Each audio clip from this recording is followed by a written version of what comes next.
Hello साथियों, मैं आप सभी का स्वागत करता हूं अपने ऑनलाइन यूट्यूब चैनल उन्नति आईएएस वनडे एग्ज़ाम पर। जैसा कि आप सभी लोग जानते हैं कि हमारा यूपी पुलिस का जो एग्ज़ाम है वो 18 तारीख को प्रस्तावित है और उसी एग्ज़ाम को देखते हुए हमने ये नई वीडियो की सीरीज़ शुरू की है, जिसमें आज हमारा चर्चा का विषय मध्यकालीन इतिहास होगा, जिसको हम यूपी पुलिस के अनुसार चर्चा करेंगे। चलिए तो शुरू करते हैं। ये हमारे संस्थान का नाम है उन्नति आईएएस। एक सेकेंड।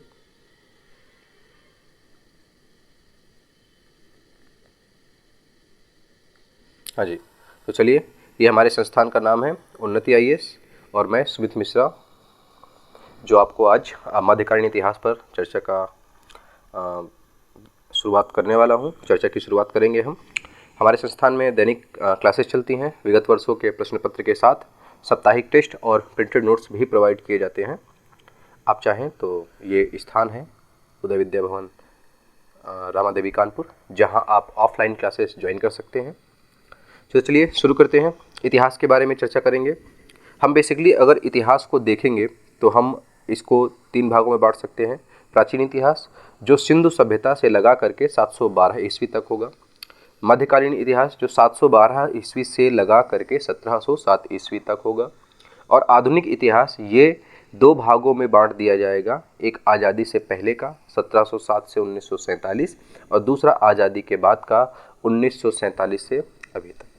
इसके बाद 2 और सेक्शंस हो जाएंगे, जैसे विश्व का इतिहास और कला एवं संस्कृति। ठीक है, ये लगभग इतने भागों में आप इतिहास को बांट सकते हैं। अब हम जब इतिहास की चर्चा कर रहे हैं तो हमारा शुरुआत मध्यकालीन से होगा। पाठ्यक्रम क्या होगा हमारा मध्यकालीन इतिहास के लिए?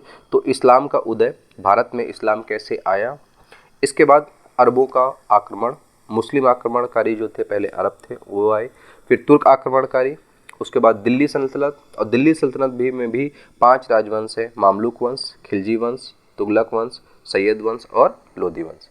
इसके बाद दिल्ली सल्तनत के बाद हमारी चर्चा होगी मुगलों के उत्कर्ष पर और मुगलों के पतन पर। उत्कर्ष में हम 1526 से 1707 तक का समय डिस्कस करेंगे और पतन की ओर जब हम जाएंगे तो 1707 से 1857 का समय हम डिस्कस कर रहे होंगे।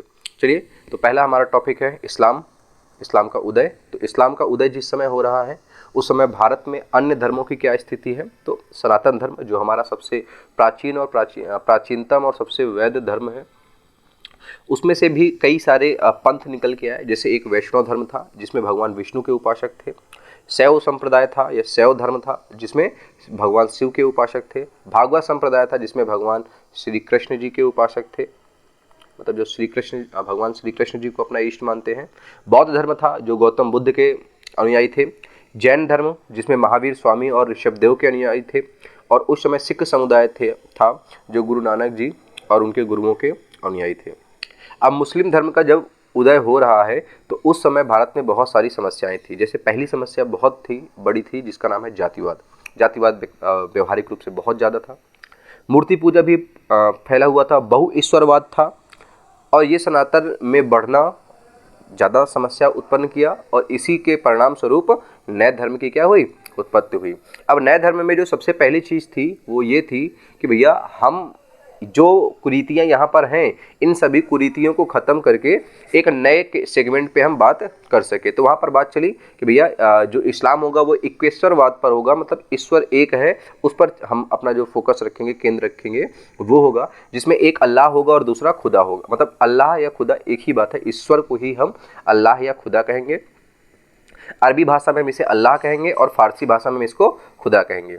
इसके बाद मूर्ति पूजा की बात हुई तो हमने ऐसा इस्लाम में ऐसा प्रायोजन था कि हम अपने अल्लाह को देख नहीं सकते, और जब हम अल्लाह को देख नहीं सकते तो उसका कोई चित्र नहीं बनेगा, और जब चित्र नहीं बनेगा हम उसकी कल्पना नहीं कर सकते।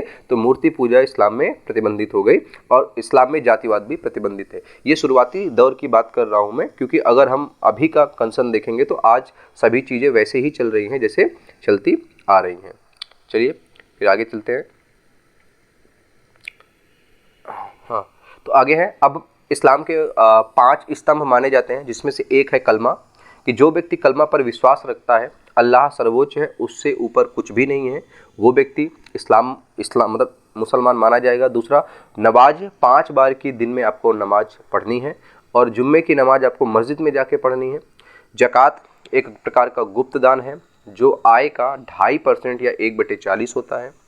हज की यात्रा, मक्का और मदीना की यात्रा पर एक पूरे जीवन काल में एक बार अवश्य जाना चाहिए। इसमें मक्का आपका मोहम्मद पैगंबर साहब का जन्म है और मदीना पर उनकी मृत्यु हुई थी। रोज़ा, रमज़ान के माह में 1 माह तक व्रत रखना या उपवास रखना रोज़ा कहलाता है और चांद दिखने पर उस व्रत को या उस माह के अंत में हम चांद दिखता है उसको हम ईद के रूप में मनाते हैं। इसके बाद संस्थापक कौन थे? तो पैगंबर हजरत मोहम्मद साहब इस्लाम के संस्थापक माने जाते हैं। इनका जन्म हुआ था 570 ईस्वी मक्का में। इनके पिताजी का नाम अब्दुल्ला, माताजी का नाम अमीना और बचपन में ही इनके माता और पिता का देहावसान हो गया, जिसके कारण इनका लालन पालन इनके चाचा अबू तालिब के द्वारा किया गया। अगला 610 ईस्वी में कहा जाता है ये अपने जीवन काल में मतलब शुरुआती दौर से ही ये साधना के बड़े शौकीन थे, साधना करने जाते थे। तो एक बार हुआ ये कि ये एक गुफा थी, हीरा नामक गुफा, वहाँ पर साधना करते थे। तो एक बार ये काफ़ी समय तक गुफा में रहे और एक काफ़ी समय के बाद ये बाहर निकले। तो 610 ईस्वी में हीरा नामक गुफा से जब ये बाहर आए तो इन्होंने बोला कि भैया हमको क्या हुई है, महाज्ञान की प्राप्ति हुई है। फिर बोले तो फिर कैसे आगे क्या करना है? तो बोले अल्लाह के एक दूत हैं जिनका नाम है जिब्राइल, अल्लाह के दूत है जिब्राइल। उन्होंने उनके हाथ में एक पुस्तक भी थी, तो उन्होंने बोला ये कुरान है, ये हमको दी है और कहा है कि भैया इस्लाम का प्रचार प्रसार करिए। अब उस समय अगर हम तत्कालीन की बात करें तो मक्का में या तो ईसाई धर्म के लोग रहते थे और या फिर यहूदी रहते थे। अब जैसे ही नए धर्म का शुरुआत होगी वैसे ही इसका विरोध होना शुरू हो जाएगा। इसके बाद क्या होगा भैया? अब जब ज़्यादा विरोध होगा तो 622 ईस्वी में पैगंबर साहब मक्का छोड़ करके मदीना चले जाएंगे और इस घटना को हिजारत कहा जाएगा और यहीं से इस्लामिक कैलेंडर हिजरी संवत की शुरुआत होती है। कुछ समय वो वहाँ रहेंगे और उसके बाद 10 वर्ष बाद लगभग 632 ईस्वी में पैगंबर साहब की मृत्यु हो जाएगी। अब जैसे ही उनकी मृत्यु होगी तो उनके उत्तराधिकारियों के लिए संघर्ष शुरू हो जाएगा और उत्तराधिकारी को हम अभी तक खलीफा के नाम से जानते हैं। उनके 2 शिष्य थे, एक तो अली थे और दूसरे थे अबू बकर। अब अली उनके दामाद भी थे, अली पैगंबर साहब के दामाद भी थे और दूसरे शिष्य थे अबू बकर। तो अब हुआ क्या कि कुछ लोग चाहते थे कि अली पहले खलीफा बने और कुछ लोग चाहते थे अबू बकर पहले खलीफा बने। तो पहले खलीफा बाय डिफ़ॉल्ट अबू बकर बने, दूसरे खलीफा उमर बने, तीसरे खलीफा उस्मान बने और चौथे खलीफा के रूप में बने जो उनके दामाद थे अली। अब कुछ लोग मानते हैं कि ये तीनों पहले के जो खलीफा बने हैं इनको हम खलीफा नहीं मानेंगे। इस समुदाय को हम शिया मुस्लिम कहते हैं, जो कुल इस्लाम का लगभग 15% लोग हैं। कितने लोग हैं? 15% लोग, जो ये मानते हैं कि हमारे लिए तो भैया पहले खलीफा यही हैं, हम इनके पहले वालों को खलीफा मानते ही नहीं हैं। इसके बाद अबू बकर जो पहले खलीफा सच में हुए, जो लोग उनको अपना पहला खलीफा मानते हैं उनको सुन्नी मुसलमान कहा जाता है और वो 85% है। आप सोच के चलिए कि इस्लाम के उदय के कुछ ही समय बाद उसमें तुरंत विरोधाभास का संबंध शुरू हो गया और 85% लोग सुन्नी कहलाते हैं और 15% लोग शिया कहलाते हैं और खलीफा इनके उत्तराधिकारियों को कहा जाता है जो इस्लाम का सबसे बड़ा धार्मिक पद है। आगे अभी तक कहा जाता है इन दोनों के बीच में काफ़ी कट्टरता है शिया और सुन्नी को देख करके। इसके बाद जब अली शासक बने तो अली के बाद एक इनके पुत्र होंगे हुसैन। अली शासक बन रहे, अली के बाद एक इनके पुत्र हैं हुसैन, ये शासक बनेंगे मतलब खलीफा बनेंगे। तो जब हुसैन खलीफा बन गए तो एक बगदादी शासक ने संदेश भिजवाया शिया मुसलमानों के पास और क्या कहा कि भैया हम आपके खलीफा से हुसैन से मिलना चाहते हैं। अब शिया मुसलमानों ने ये संदेश हुसैन तक पहुंचाया कि बगदादी शासक आपसे मिलना चाहते हैं और हुसैन जो खलीफा थे तत्कालीन वो यहाँ से बगदाद की ओर चल पड़े।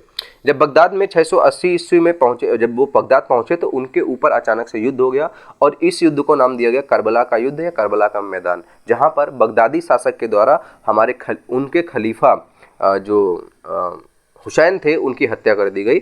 अब सुन्नी और शिया से इसी घटना से क्या हो गया, बिल्कुल संघर्ष शुरू हो गया, क्योंकि सुन्नी मुसलमान मानते थे कि तुमने हमारे जो खलीफा थे, 5वें खलीफा थे, उनकी हत्या करा दी। शिया का कहना है कि भैया हमें तो पता ही नहीं था, हमने तो ऐसा कुछ जानबूझ के नहीं किया, आपके लिए तो वैसे भी 5वें रहे होंगे, हमारे लिए तो दूसरे ही थे।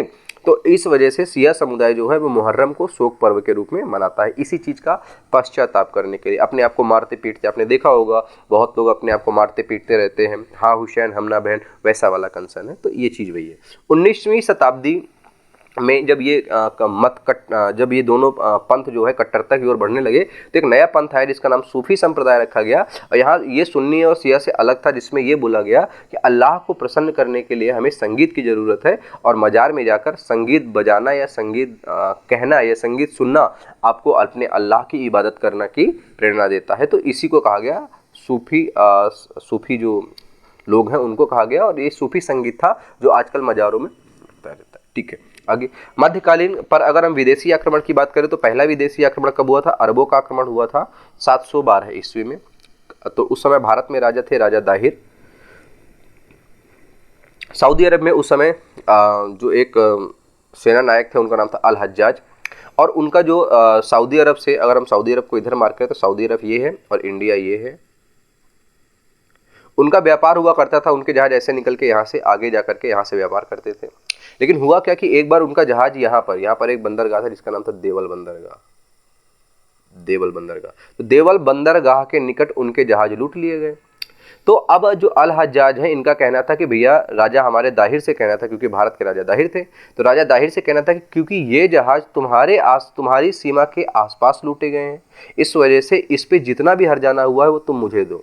राजा दाहिर ने बोला देखो भाई, अब समुद्री लुटेरों पर तो हमारा कोई अधिकार है नहीं है, वो किसी भी समय किसी भी जगह पर जहाज़ों को लूट सकते हैं, अब उसमें हम कोई भरपाई नहीं कर सकते। बस इसी से रुष्ट होकर अल हज्जाज ने अपने सेनापति मोहम्मद बिन कासिम को भारत आक्रमण के लिए भेजा, जो 712 ईस्वी में भारत आया, और उसने सिंध के शासक राजा दाहिर को पराजित किया और उसकी हत्या कर दी।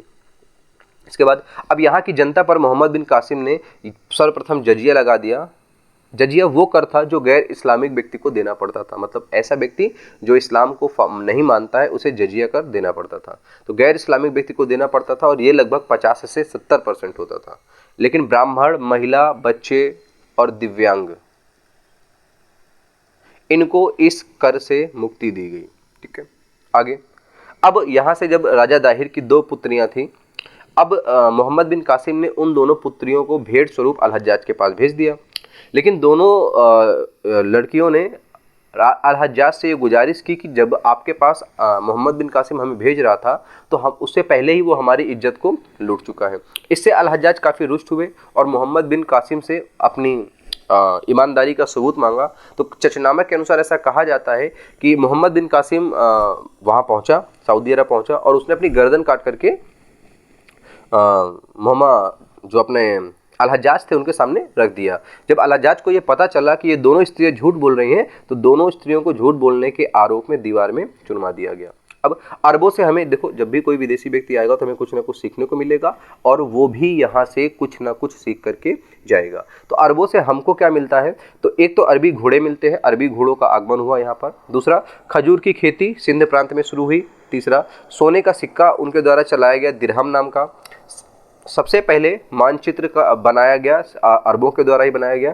मानसून शब्द की उत्पत्ति हुई, ये भी अरबों के द्वारा हुई। और अरबियों ने क्या सीखा हमसे? तो एक ग्रंथ है हमारा चरक संहिता, जो चंद्रगुप्त सेकंड के दरबार में जो हमारे वैद्य थे बहुत प्रसिद्ध चरक महाराज, उनके द्वारा लिखा गया था। दूसरा, कनिष्क के दरबार में एक व्यक्ति थे जिनका नाम था विष्णु शर्मा, इन्होंने एक पुस्तक लिखी थी पंचतंत्र। तो पंचतंत्र और चरक संहिता का अनुवाद कराया अरबी भाषा में अरबियों के द्वारा, और जो पंचतंत्र का अनुवाद है वो नाम कराया कल्लीलाह व दिमना के नाम से। ये दोनों अनुवाद कराए गए। उसके बाद अब जो इस्लाम आए थे तो उनके लिए जो भी कभी एक धर्म युद्ध होता था ना, मतलब अपने धर्म के अलावा किसी दूसरे धर्म के लोगों से लड़ना, तो वो धर्म युद्ध कहलाता था, और इसे वो जिहाद का नारा देते थे। अब उनके लिए जो गैर मुस्लिम व्यक्ति हैं वो काफिर कहलाते हैं, और काफिर को मारने वाले गाजी कहा जाता है। इसी वजह से आपने देखा होगा पाकिस्तान में जितने भी मिसाइलें हैं उनके नाम गाजी 1, गाजी 2 ऐसे करके रखे गए हैं। अगला, नमाज जो अदा की जाती है वो हमेशा पश्चिम दिशा ही में ही की जाती है। क्यों की जाती है? क्योंकि मैंने अभी आपको मार्क करके बताया था क्या, कि मान लीजिए ये इंडिया है, तो इंडिया के वेस्ट साइड में क्या है? सऊदी अरब है, और यहीं पर है आपका मक्का। तो जब भी नमाज अदा की जाती है तो इसी की तरफ मुख करके की जाती है। इस वजह से इसको हम जो नमाज अदा करते हैं वो किधर करते हैं? काबा की ओर मुख करके कहते हैं, और काबा वहीं पर है, मक्का में ही है। तो भैया पश्चिम की ओर मुख करके करेंगे, तो इस वजह से नमाज हमेशा पश्चिम की ओर मुख करके की जाती है। अरबों के बारे में जो हमको जानकारी मिलती है उसके लिए ग्रंथ है, चचनामा नामक ग्रंथ है, जो अरबी भाषा में लिखा गया है फतेहनामा सिंध के नाम से। चचनामा का फारसी में अनुवाद किसने किया था? तो अबू बकर कुकी के द्वारा फारसी भाषा में चचनामा का अनुवाद किया गया था। ये बात आपको ध्यान में रखनी है। इसके बाद एक प्रश्न और पूछा जाता है कि संस्कृत मुद्रा लेख के साथ चांदी के सिक्के चलवाने वाला पहला शासक कौन था? तो मोहम्मद बिन कासिम था, जिसने संस्कृत भाषा में एक वाक्य लिखाया था, अव्यमेकम मोहम्मद अवतारा। अगला, भू कर किसके द्वारा लगाया गया था सर्वप्रथम भारत में? तो याद रखिएगा मोहम्मद बिन कासिम द्वारा, और इस भू कर का नाम था खराज। तो 2 कर लगाए मोहम्मद बिन कासिम ने, एक तो जजिया और दूसरा खराज। मोहम्मद बिन कासिम यहाँ से चला गया। उसके बाद तुर्क आक्रमणकारी यहाँ पे आ गए।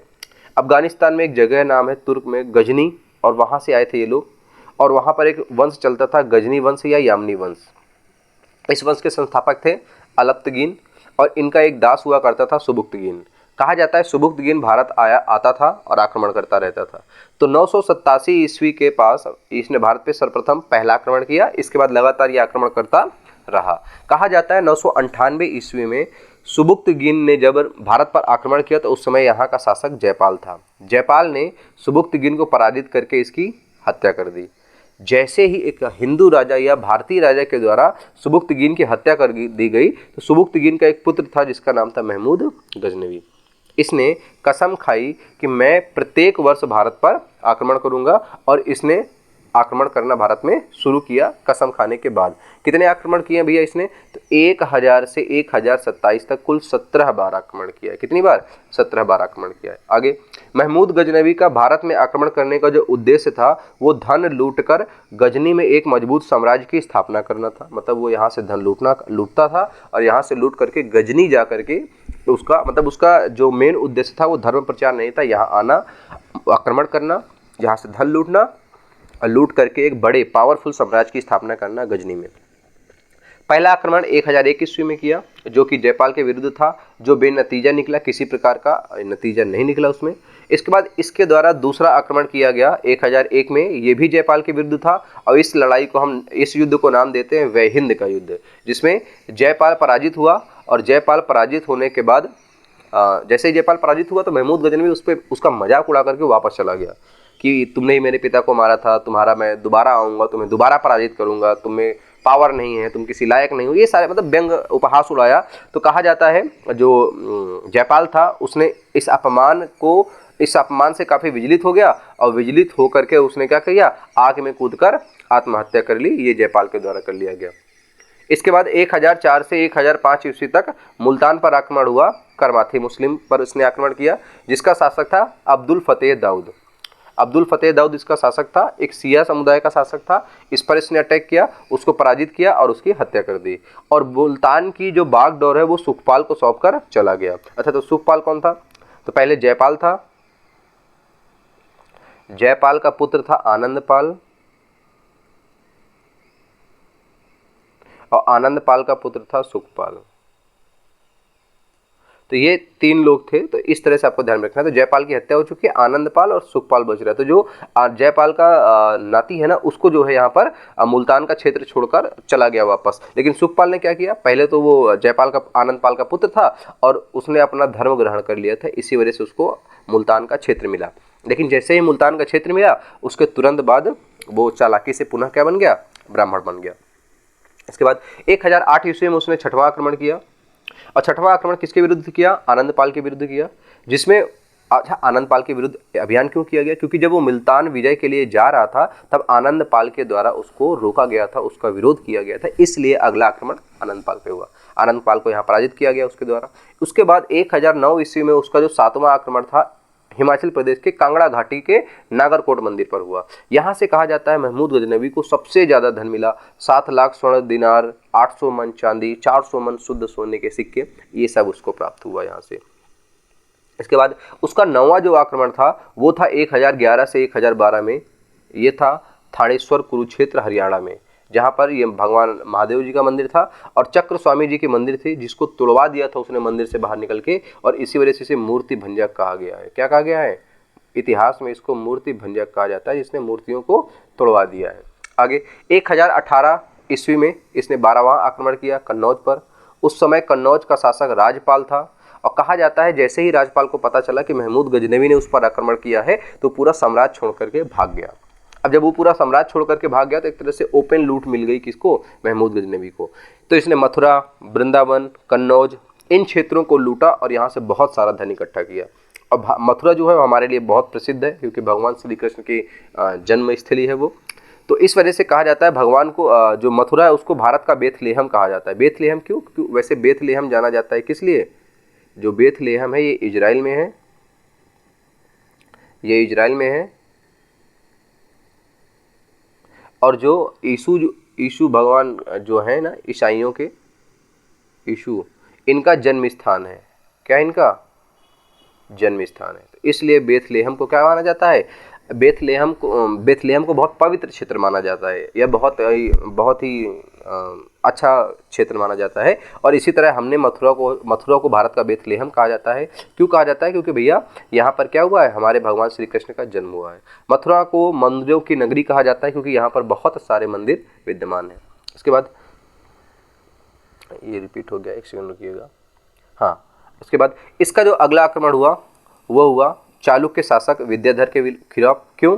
क्योंकि विद्याधर ने अब भाई जो राजपाल था, राजपाल ने क्या किया था यहाँ पर, ये देखो राजपाल जब कन्नौज पर आक्रमण हुआ तो राजपाल बिना लड़े ही भाग गया। तो विद्याधर का कहना था कि भैया तुम बिना लड़े कैसे भाग गए हो, तुम्हारे चक्कर में कितने मंदिर नष्ट हो गए। इस वजह से विद्याधर के द्वारा उत्तर भारत के कई राज्य जो शासक थे उनको मिलाया गया और मिला करके एक संघ बनाया गया। ये संघ किस लिए बनाया गया? ताकि राज्यपाल को क्या किया जा सके, दंडित किया जा सके। लेकिन फिर उसी के बीच इसी जब संघ बनाया उसने, तो ये बात जब महमूद गजनवी को पता चली तो उसने विद्याधर पर आक्रमण किया। विद्याधर और महमूद गजनवी के बीच एक युद्ध हुआ। कहा जाता है युद्ध काफ़ी भीषण चला, लेकिन रात्रि के समय वर्षा होने लगी। तो जब विद्याधर को ये लगा कि ये युद्ध हमारे अनुरूप, मतलब युद्ध का मैदान अनुरूप नहीं है, तो उनके द्वारा अपनी सेना को वापस हटा लिया गया। और भारतीय इतिहास में एकमात्र शासक बचेगा जो महमूद गजनवी से नहीं हारा है। आगे आ जाइए। 16वां आक्रमण हुआ 1025 ईस्वी में। कहाँ हुआ भैया? गुजरात के सोमनाथ मंदिर में हुआ। इस समय यहाँ का शासक था भीम प्रथम, और ये भी राजपाल की तरह भाग खड़े हुए। मंदिर लकड़ी का था, दरवाजा सोने का था, सब लूटा गया। यहाँ पे माना जाता है जिस समय महमूद गजनवी मंदिर में प्रवेश करेगा उस समय 50,000 भक्त थे मंदिर में, और इन सब की हत्या कर दी गई थी। 2 हिंदुओं के द्वारा महमूद गजनवी की मदद की गई, सेवंत राय और तिलक, इनके द्वारा महमूद गजनवी की मदद की गई इस आक्रमण में। इसके बाद जब मंदिर तोड़ दिया गया तो इस मंदिर का पुनः निर्माण कराया भीम प्रथम ने। दूसरी बार इसका निर्माण कराया पाल वंश के शासक कुमार पाल ने, और तीसरी बार इसका निर्माण कराया सरदार वल्लभ भाई पटेल, जिन्हें भारत का क्या कहा जाता है? बिस्मार्क कहा जाता है। बिस्मार्क जर्मनी के थे। अब जब ये वहाँ से सब कुछ लूट के वापस जा रहा था तो रास्ते में इसको जाटों द्वारा घेर लिया गया और इसको काफ़ी परेशान किया गया, और जो दरवाज़ा इसने लूटा था ना वो दरवाज़ा जाटों द्वारा इससे छीन लिया गया। बस इसी चीज़ का बदला लेने के लिए इसने अपना अगला आक्रमण, 17वां आक्रमण या अंतिम आक्रमण जाटों या खोखरों के विरुद्ध किया, जो इसको दंड देने के लिए किया गया था। मतलब दंड देने के लिए किया था कि भैया जाटों और खोखरों को क्या करना है? दंड देना है। इसके बाद 1030 ईस्वी में इसकी वहाँ पे डेथ हो गई, गजनी में ही। क्या क्या सेगमेंट है इसका यहाँ पर गजनी को लेकर के, महमूद गजनवी से संबंधित जो फैक्ट हैं वो डिस्कस कर लेते हैं। जैसे इसने स्वयं को सुल्तान की उपाधि दी, किसी से मांगी नहीं, किसी से ली नहीं, स्वयं को सुल्तान की उपाधि दी, और गाजी की उपाधि भी धारण की स्वयं को। मैंने बताया था गाजी वो होता है जो काफिरों को मारने वाला होता है, और काफिर क्या होते हैं? जो गैर इस्लामिक व्यक्ति हैं उन्हें काफिर कहा जाता है। उसके बाद अलबरूनी जो इसके साथ आया था, इतिहासकार मान लीजिए आप इसको, तो 1014 ईस्वी में भारत आया और ये उसका दरबारी था और काफ़ी योग्य व्यक्ति था। अलबरूनी के द्वारा एक पुस्तक लिखी गई है किताबुल हिंद या तहकीके हिंद, जो कुल 80 भागों में है और फारसी भाषा में लिखी गई है। इसमें अलबरूनी ने महमूद गजनवी के सारे आक्रमणों का विस्तृत वर्णन किया है। उसके बाद पुराणों का अध्ययन करने वाला जो पहला व्यक्ति है वो कौन है? पुराणों का अध्ययन करने वाला पहला व्यक्ति अलबरूनी है। महिलाओं को अधिकार नहीं थे इस समय। अलबरूनी ने अपनी पुस्तक में लिखा कि बिल्कुल भी अधिकार नहीं थे महिलाओं को भारत में। विधवा महिलाओं के बाल कटवा दिए जाते थे, सती प्रथा प्रचलित थी, बाल विवाह हो रहे थे, बहु विवाह भी हो रहे थे, लेकिन विधवा विवाह का कोई प्रचलन नहीं था, क्योंकि विधवा महिला को एक तरह से बड़ी हीन नज़र से देखा जाता था। इस वजह से विधवा विवाह का यहाँ पर प्रचलन नहीं था। कितने वर्ण थे? जाति व्यवस्था कितने वर्गों में बांटी थी? तो पहले 4 तो मुख्य वर्ण थे, जिसमें ब्राह्मण, क्षत्रिय, वैश्य और शूद्र आते थे। इसके अलावा 8 और वर्ण थे जिनको हम अंत्यज कहते थे, जो विशेष सामान बनाते थे उन्हें अंत्यज की श्रेणी में रखा जाता था, जैसे माली, जुलाहा, केवट, बहेलिया और लोहार। इसके बाद कुछ जातियां थी जिनको अवैध माना जाता था, एक तरह से कि आप अवैध संतान हैं ऐसा माना जाता था, जैसे डोम और चंडाल। तो ये कुछ ऐसी जातियां हैं जिनको जो है यहाँ पर जगह दी गई है, मतलब अलबरूनी के द्वारा वर्णन किया गया है कि ये चीज़ें भारत में विद्यमान थी। उसके बाद किताबुल हिंद जो अलबरूनी की पुस्तक है, इसका अंग्रेजी अनुवाद किया है Al-Biruni an account of India के नाम से एडवर्ड डी सचाऊ। तो ये अंग्रेजी व्यक्ति हैं, इन्होंने Al-Biruni an account of India के नाम से इसका अंग्रेजी में अनुवाद किया है, और इसी पुस्तक का हिंदी अनुवाद किया गया है रजनीकांत शर्मा के द्वारा, जिन्होंने इसका क्या किया है, हिंदी अनुवाद किया है। इसके बाद अगला जो इनके दरबार में जो अगला कवि है उसका नाम है फिरदौसी। इसने एक ग्रंथ लिखा है, शाहनामा ग्रंथ लिखा है। किस भाषा में लिखा गया भैया, फारसी भाषा में लिखा गया है, और ये गजनवी का दरबारी था एक तरह से। इसे शाहनामा को अफगान का महाभारत भी कहा जाता है। इसके बाद फिरदौसी को पूर्व के होमर की उपाधि दी गई है गजनवी के द्वारा। अरबी भाषा की शुरुआत भी फिरदौसी द्वारा की गई थी। शाहनामा का हिंदी अनुवाद रजनीकांत शर्मा ने किया है, और इनका जो दरबारी कवि था महमूद गजनवी का, उसका नाम उद्बी था, और उसने एक पुस्तक लिखी है किताबुल यामनी या तारीख़ यामनी, इतिहासकार है दरबारी। इसके बाद इनके दरबार में एक और व्यक्ति था जिसका नाम था बैहाकी। महमूद के पिता के लिए इसने एक पुस्तक लिखी है तारीख़ सुबुक्तगीन, जो बैहाकी के द्वारा लिखी गई है। एक इतिहासकार था लेनपुल, और लेनपुल ने पूर्वी श्री पैपी की उपाधि दी है किसको, बैहाकी को। तो याद रखिएगा, बैहाकी को पूर्वी श्री पैपी बोला है किसके द्वारा, लेनपुल के द्वारा। अगला गजनवी ने क्या क्या काम करवाए, तो यहाँ से तो पैसा लेके गया, वहाँ विश्वविद्यालय बनवाए, पुस्तकालय बनवाए, मस्जिद बनवाई जिसे पूर्व का आश्चर्य भी कहा गया, नावर नदी पर कोहे सुल्तान नाम का बांध बनवाया, बगदाद के खलीफा द्वारा महमूद गजनवी को यामिन उद दौला की भी उपाधि प्रदान की गई। अब ये हो गया आपका पूरा महमूद गजनवी का चैप्टर क्लोज किए। महमूद गजनवी आए, यहाँ पर कुल 17 आक्रमण किए, और यहाँ से इतने चीज़ें लेके गए, और हमें जो जो चीज़ें मिली वो हमने डिस्कस कर ली। अब हमारा जो तीसरा आक्रमणकारी है, पहला मोहम्मद बिन कासिम था, दूसरा महमूद गजनवी था। अब जो तीसरा आक्रमणकारी है, लेकिन तुर्कों में हमारा दूसरा आक्रमणकारी है, उनका नाम है मोहम्मद गौरी। ये भी धन लूटने और इस्लाम के प्रचार प्रसार के लिए भारत आए थे। ऐसा माना जाता है कि यही वो व्यक्ति हैं जो इस्लाम की भारत में नींव रखने के लिए उत्तरदायी हैं। तो कहाँ से आया था ये, गौर वंश से आया था, ये भी गजनी से आया था, और इसको इलबारी तुर्क माना गया है इतिहासकारों के द्वारा। क्या था भैया, पहला आक्रमण कहाँ हुआ, तो भैया मुल्तान पर हुआ। करमाथी मुस्लिम था, उसको हराया गौरी ने उसको हराया, और ये पहली विजय थी गौरी की। गौरी का दूसरा आक्रमण हुआ 1178 में गुजरात पर हुआ, जहाँ पर अहिलवाल वंश के शासक मूलराज सेकंड से इनका युद्ध हुआ, और यहाँ पे ये पराजित हो गए।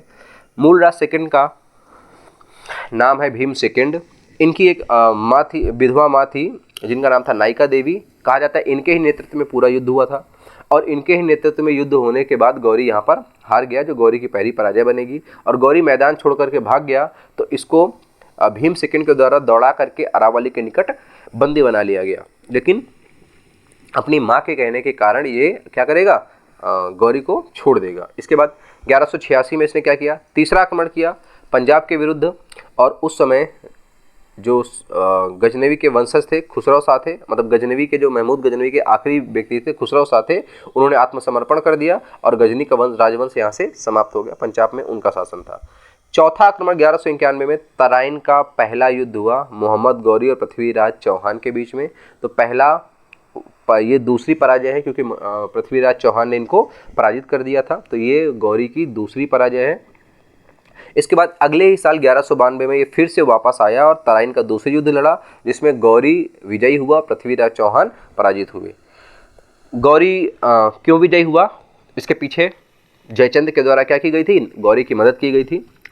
अब हसन निजामी एक इतिहासकार हैं, उन्होंने ऐसा स्टेटमेंट दिया है कि गौरी जो जीता था, तो गौरी ने पृथ्वीराज चौहान को बंदी बना लिया, और पृथ्वीराज चौहान गौरी के संरक्षण में ही शासन व्यवस्था चलाते रहे। लेकिन जब कुछ समय के बाद पृथ्वीराज चौहान ने एक समय विद्रोह करना चाहा, तो गौरी के द्वारा पृथ्वीराज चौहान की हत्या कर दी गई, ये बोला जाता है। अच्छा, प्रमाण कैसे पता, क्यों हम मान ले कि ऐसा हुआ था, तो चौहान जो पृथ्वीराज चौहान है, उनके कुछ सिक्कों पर मोहम्मद गौरी का नाम मोहम्मद बिन साम लिखा हुआ है, मतलब नाम लिखा हुआ है सिक्कों पर। तो कोई व्यक्ति अपने सिक्कों पर ऐसे नाम नहीं लिखवाता। लेकिन जो हमारा आधुनिक है वो क्या बोलता है, मतलब जो हमारा और भी लोग हैं और सोर्स हैं वो क्या बोलते हैं, तो चंद्रबरदाई एक जो उनका दरबारी कवि था पृथ्वीराज चौहान का, उसने एक पुस्तक लिखी है पृथ्वीराज रासो।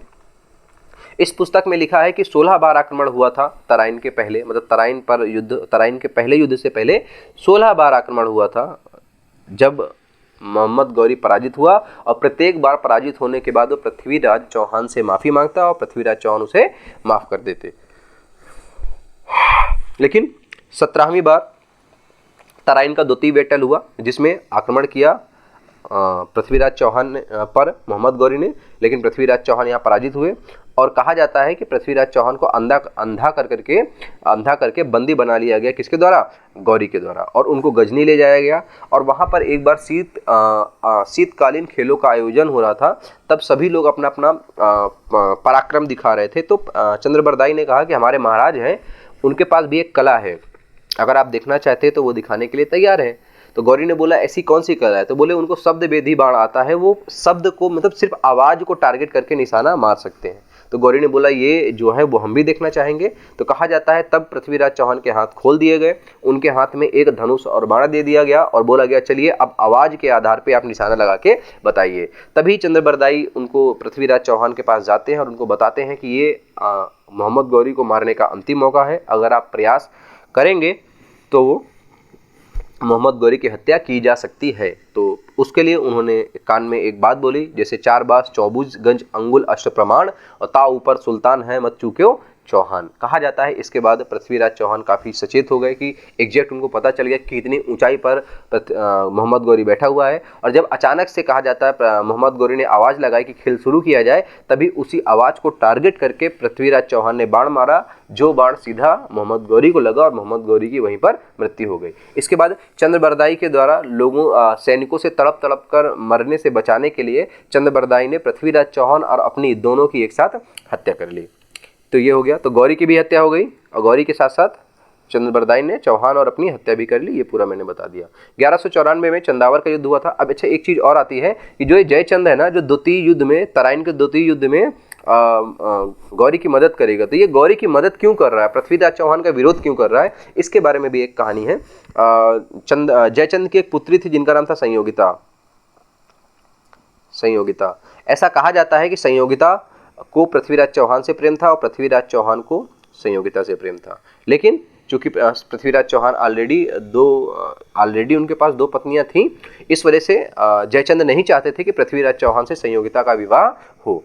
तो जयचंद ने क्या किया कि एक स्वयंवर का आयोजन किया, लेकिन पृथ्वीराज चौहान को सिर्फ नीचा दिखाने के लिए उन्हें स्वयंवर में पृथ्वीराज चौहान को नहीं बुलाया। और जब पृथ्वीराज चौहान को नहीं बुलाया तो सभी लोग आए और पृथ्वीराज चौहान को नीचा दिखाने के लिए उन्होंने एक पुतला बनवाया मोम का, और उस पुतले को दरबार के सामने ऐसे रखवा दिया कि हाँ ये दरबान के रूप में खड़े रहेंगे। लेकिन कहा जाता है जब संयोगिता वरमाला लेके आई, चूंकि वो पृथ्वीराज चौहान से प्यार करती थी, इस वजह से उन्होंने वरमाला मोम का जो पुतला था पृथ्वीराज चौहान का, उसके गले में डाल दिया। कहा जाता है जैसे ही पृथ्वीराज चौहान को ये बात पता चली तो वो आए और भरे दरबार से संयोगिता को ले जाकर अपने साथ लेकर चले गए। और जयचंद बहुत ज़्यादा अपमानित महसूस करता रहा और उसी ने इसका बदला लेने के लिए 1192 के युद्ध में मोहम्मद गौरी की मदद की। लेकिन बाद में उसके साथ क्या होगा आप देख लीजिए। चंदावर का युद्ध हुआ 1194 में और मोहम्मद गौरी ने पृथ्वीराज चौहान को पराजित करके उसकी हत्या कर दी। अब जैसे ही वो यहाँ से सबकी हत्या कर देगा तो अपने जीते हुए क्षेत्रों को वो उनका एक गुलाम था, उसका नाम था ऐबक को सौंप करके वो वहाँ से वापस चला जाएगा 1194-95 में। 1205 में वो वापस आएगा, यहाँ भारत फिर से आएगा गौरी वापस 10 साल बाद लगभग। और जब वो पुनः भारत वापस आएगा तो रास्तों में खोखरों के द्वारा उसको घेर लिया जाएगा। अब उसको युद्ध करना पड़ेगा, माफ़ी चाहता हूँ, उसका युद्ध करना पड़ेगा क्योंकि चारों तरफ से सैनिक उसको घेर लिए थे। तो उसने मदद के लिए ऐबक और इल्तुतमिश को बुलाया। इल्तुतमिश कौन है, गौरी कौन है, गौरी ऐबक का गुलाम है, और इल्तुतमिश कौन है, ऐबक का माफ़ी चाहता हूँ गड़बड़ हो गया, गौरी का गुलाम ऐबक है और इल्तुतमिश ऐबक का गुलाम है, मतलब तीनों एक दूसरे के गुलाम है। इल्तुतमिश ऐबक का गुलाम है और ऐबक गौरी का गुलाम है। तो गौरी के आदेश अनुसार ऐबक और इल्तुतमिश मदद के लिए जाएंगे। और कहा जाता है इल्तुतमिश ने काफ़ी योग्यता के साथ, काफ़ी साहस के साथ खोखरों का दमन किया। तो जब मोहम्मद गौरी ने उसके विजय को, उसके पावर को या उसके तेज को देखा तो वो काफ़ी प्रभावित हुआ और ऐबक को आदेश दिया कि यार ये व्यक्ति बहुत योग्य व्यक्ति है और इसको गुलाम नहीं रहना चाहिए, इसे तुम क्या कर दो, आज़ाद कर दो। और इसी कारण से 1206, 1205 और 1206 ईस्वी में ही क्या कर दिया गया, पृथ्वी मोहम्मद गौरी के द्वारा, ऐबक के द्वारा उसके अपने गुलाम इल्तुतमिश को आज़ादी दे दी गई। ठीक है, तो याद रखिएगा 1205 में दास्ता से मुक्ति दे दिया किसने, इल्तुतमिश को दास्ता से मुक्ति मिल गई ऐबक के द्वारा। अब ऐबक को बाद में दास्ता से मुक्ति मिली और उसको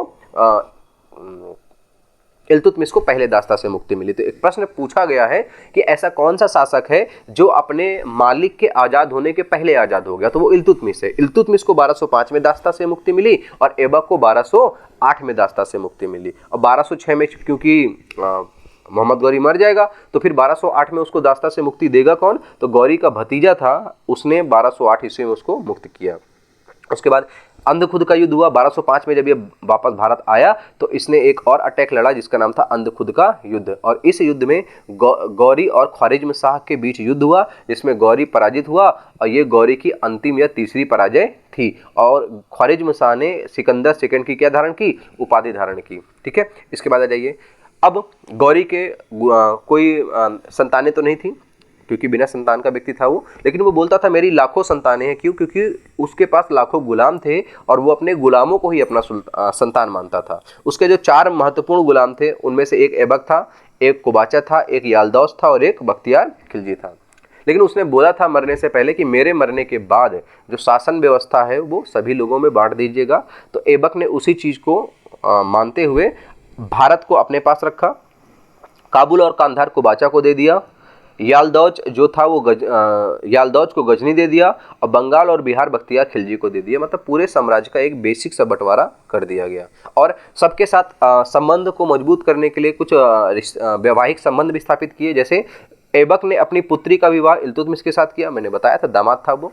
ऐबक की बहन का विवाह कुबाचा के साथ हुआ और यालदौज की पुत्री का विवाह ऐबक के साथ हुआ। ठीक है, तो इसको एक वैवाहिक संबंध स्थापित कर दिया गया, ये याद रखिएगा। अगला, अब यहाँ से शुरू होगा क्योंकि गौरी मर चुका है और ऐबक ने पूरा शासन व्यवस्था संभाल लिया है, तो यहाँ से शुरू होगा दिल्ली सल्तनत, जिसे हम मामलूक वंश भी कहते हैं, और ये 1206 से 1290 तक चलेगा। तो 1206 में गद्दी पर बैठेगा ऐबक और इसको मामलूक वंश की स्थापना करेगा ये। और ऐबक को दिल्ली सल्तनत का संस्थापक भी माना जाता है क्योंकि यही पहला राजा है दिल्ली सल्तनत का। 3 भागों में हम बांट सकते हैं। पहला तो 1194 से 1206, क्योंकि मैंने बताया था 1194 से 1206 तक संरक्षक के रूप में काम करेगा ऐबक। 1206 से 1208 तक वो एक तरह से गुलाम शासक के रूप में शासन चलाएगा और 1208 से 1210 तक वो स्वतंत्र शासक के रूप में शासन चलाएगा। इसने काफ़ी सारी उपाधियां ग्रहण की हैं, उनको देख लेते हैं।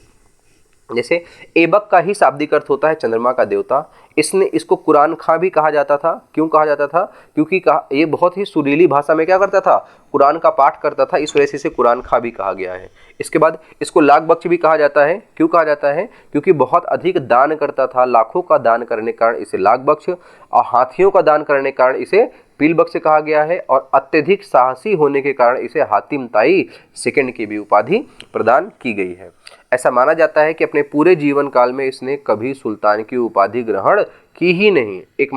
इसके अलावा एक शासक और है, उसका नाम हम बाद में बताएंगे, अभी इसको यहाँ से मार्क कर दीजिए। दो शासक ऐसे हैं दिल्ली सल्तनत के जिन्होंने कभी सुल्तान की उपाधि धारण नहीं की। एक व्यक्ति जिसने स्वयं को सुल्तान की उपाधि दी वो है महमूद गजनवी। जिसने सुल्तान की उपाधि धारण नहीं की वो कौन है, क्या बात है, ऐबक है। और जिसने खलीफा से सुल्तान की उपाधि धारण की उनका नाम है इल्तुतमिश। तो 3 याद रखिए, जिसने अपने आप को सुल्तान की उपाधि दे दी महमूद गजनवी, जिसने सुल्तान की उपाधि ग्रहण ही नहीं की वो है आपका ऐबक, और जिसने खलीफा से सुल्तान की उपाधि धारण की वो है इल्तुतमिश। अब अगर जाहिर सी बात है, अगर ऐबक ने सुल्तान की उपाधि नहीं ग्रहण की है तो उसने कोई ना कोई उपाधि तो ग्रहण की होगी, तो उसने मलिक एवं सिपाह सलार की उपाधि धारण की थी। अगला, स्थापत्य कला में काफ़ी योगदान है ऐबक का। क्या क्या बनवाया था इसने, भारत की पहली मस्जिद कुव्वतुल इस्लाम मस्जिद बनवाई, कहाँ बनवाई? तो जैन एवं वैष्णव धर्म के मंदिरों के अवशेषों के ऊपर बनवाया है। इसने 27 मंदिरों को तोड़ करके भारत की पहली मस्जिद का क्या करवाया था? निर्माण कराया था। इसका निर्माण कार्य 1195 में शुरू होगा और 1200 ईस्वी के आसपास ये बन के तैयार हो जाएगा। ये दिल्ली में लोकेटेड है, इसको ध्यान रखिएगा। इसके बाद इसने जो अगली इमारत बनवाई है वो है 2.5 दिन का झोपड़ा, जो अजमेर में है। और संस्कृत महाविद्यालय को तोड़ करके इसने 2.5 दिन का झोपड़ा बनवाया था। खंडहर है एक तरह से कुल मिलाकर वो, और विशाल देव द्वारा संस्कृत महाविद्यालय को बनाया गया था। उस महाविद्यालय को तोड़ा और उस विद्यालय को तोड़ करके वहां पर ही इसने 2.5 दिन का झोपड़ा बना दिया। एक नई इमारत बनाई कुतुब मीनार, जो अपने गुरु कुतुबुद्दीन बख्तियार अल काकी की याद में बनवाई गई थी। अब ये जो कुतुब मीनार है, इस पे कुल 4 शासकों का योगदान है। जैसे पहली मंजिला इसकी ऐबक ने बनवाई है, दूसरी, तीसरी और चौथी मंजिल इसके इल्तुतमिश ने बनवाई है। और इसकी चौथी मंजिल एक बार जब पुनः क्षतिग्रस्त हो गई थी तो चौथी मंजिल का पुनः निर्माण और 5वीं मंजिल ये फिरोज शाह तुगलक ने तुगलक वंश से बनाई है। और सिकंदर लोदी के द्वारा एक बार इसकी मरम्मत का कार्य कराया गया था। तो इस कारण इस पूरे जो आपको दिख रहा है कुतुब मीनार दिख रही है, इस पर कुल 4 शासकों का योगदान है, ध्यान दीजिएगा आप लोग। और इनका एक सूफी संत थे, 1192 में ऐबक के टाइम पे इनकी देहावसान हो गया था। मोइनुद्दीन चिश्ती की मृत्यु हो गई थी और इनकी दरगाह अजमेर शरीफ में है, जिसे हम अजमेर शरीफ की दरगाह भी कहते हैं। इसके बाद 1193 और 1194 में जब गौरी यहाँ पर शासन कर रहा था, उस समय बख्तियार खिलजी का बंगाल में विजय हुआ। इसने 1193 में बंगाल पर आक्रमण किया और बंगाल का शासक उस समय का लक्ष्मण सेन था, उसको वो भाग गया डर करके, और उसके कारण अब बख्तियार खिलजी ने पूरे भारत या पूरे बंगाल पर कब्जा कर लिया।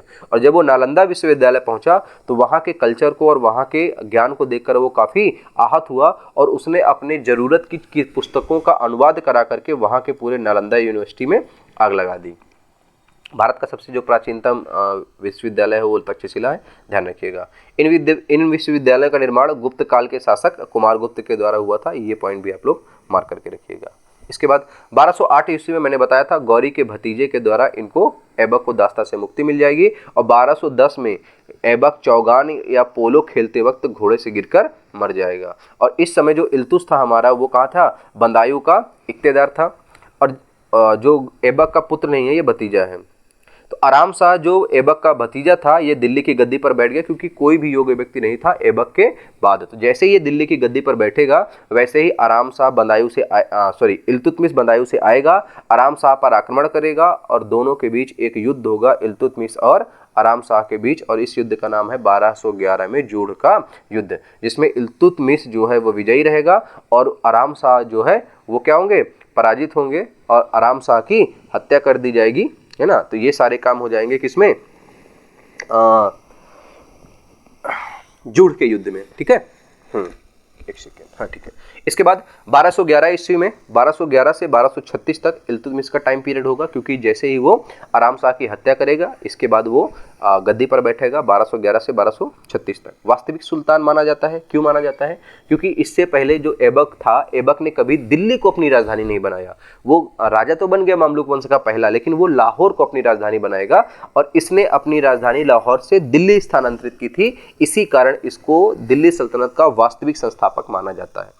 इसके बाद 1229 ईस्वी के आसपास इसने बगदाद के खलीफा अल मुंतसिर से जो है सुल्तान की उपाधि ग्रहण की। मतलब ये पहला शासक था जिसने सुल्तान की उपाधि किसी खलीफा से ली थी। और दूसरा काम क्या किया? इसने सुल्तान का जो पद था ना, उसे वंशानुगत बना दिया, क्योंकि इसको पता था कि जैसे ही ऐबक मरा तो उसके भतीजे आराम शाह ने सिंहासन को कैप्चर कर लिया। तो ऐसे ही अब भतीजे को मार करके मैं पहुंच गया, तो कहीं ऐसा ना हो कि मेरी संतानों को भी मार करके कोई शासन हथिया ले। इस वजह से शासन व्यवस्था को वंशानुगत करा दिया कि मेरे बाद मेरे ही संतानें अगला सुल्तान बनेगी।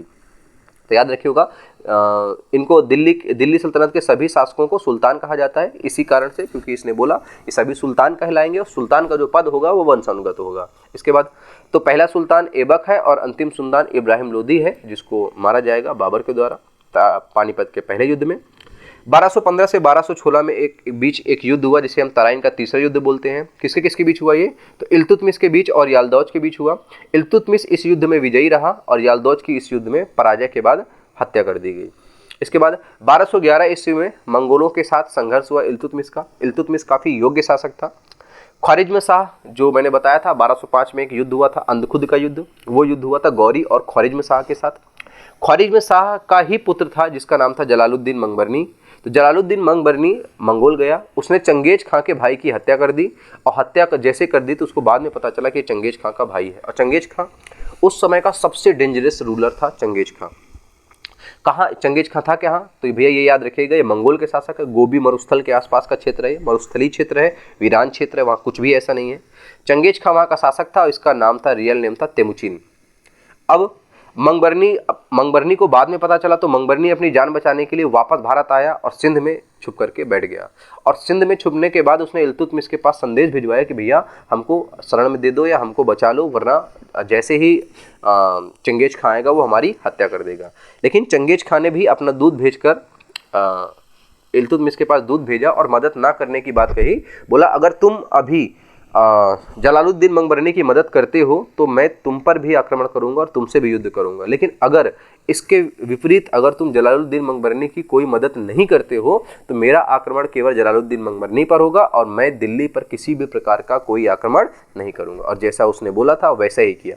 इल्तुतमिश के द्वारा मदद नहीं की गई तो चंगेज खां भारत आया, उसने मंगबरनी की हत्या की और वापस चला गया। तो मध्यकालीन इतिहास में एकमात्र शासक है जिसकी कब्र नहीं मिली। क्यों नहीं मिली ये भी समझ लीजिए। चंगेज खां काफ़ी क्रोधी व्यक्ति था, काफ़ी वैसा व्यक्ति था।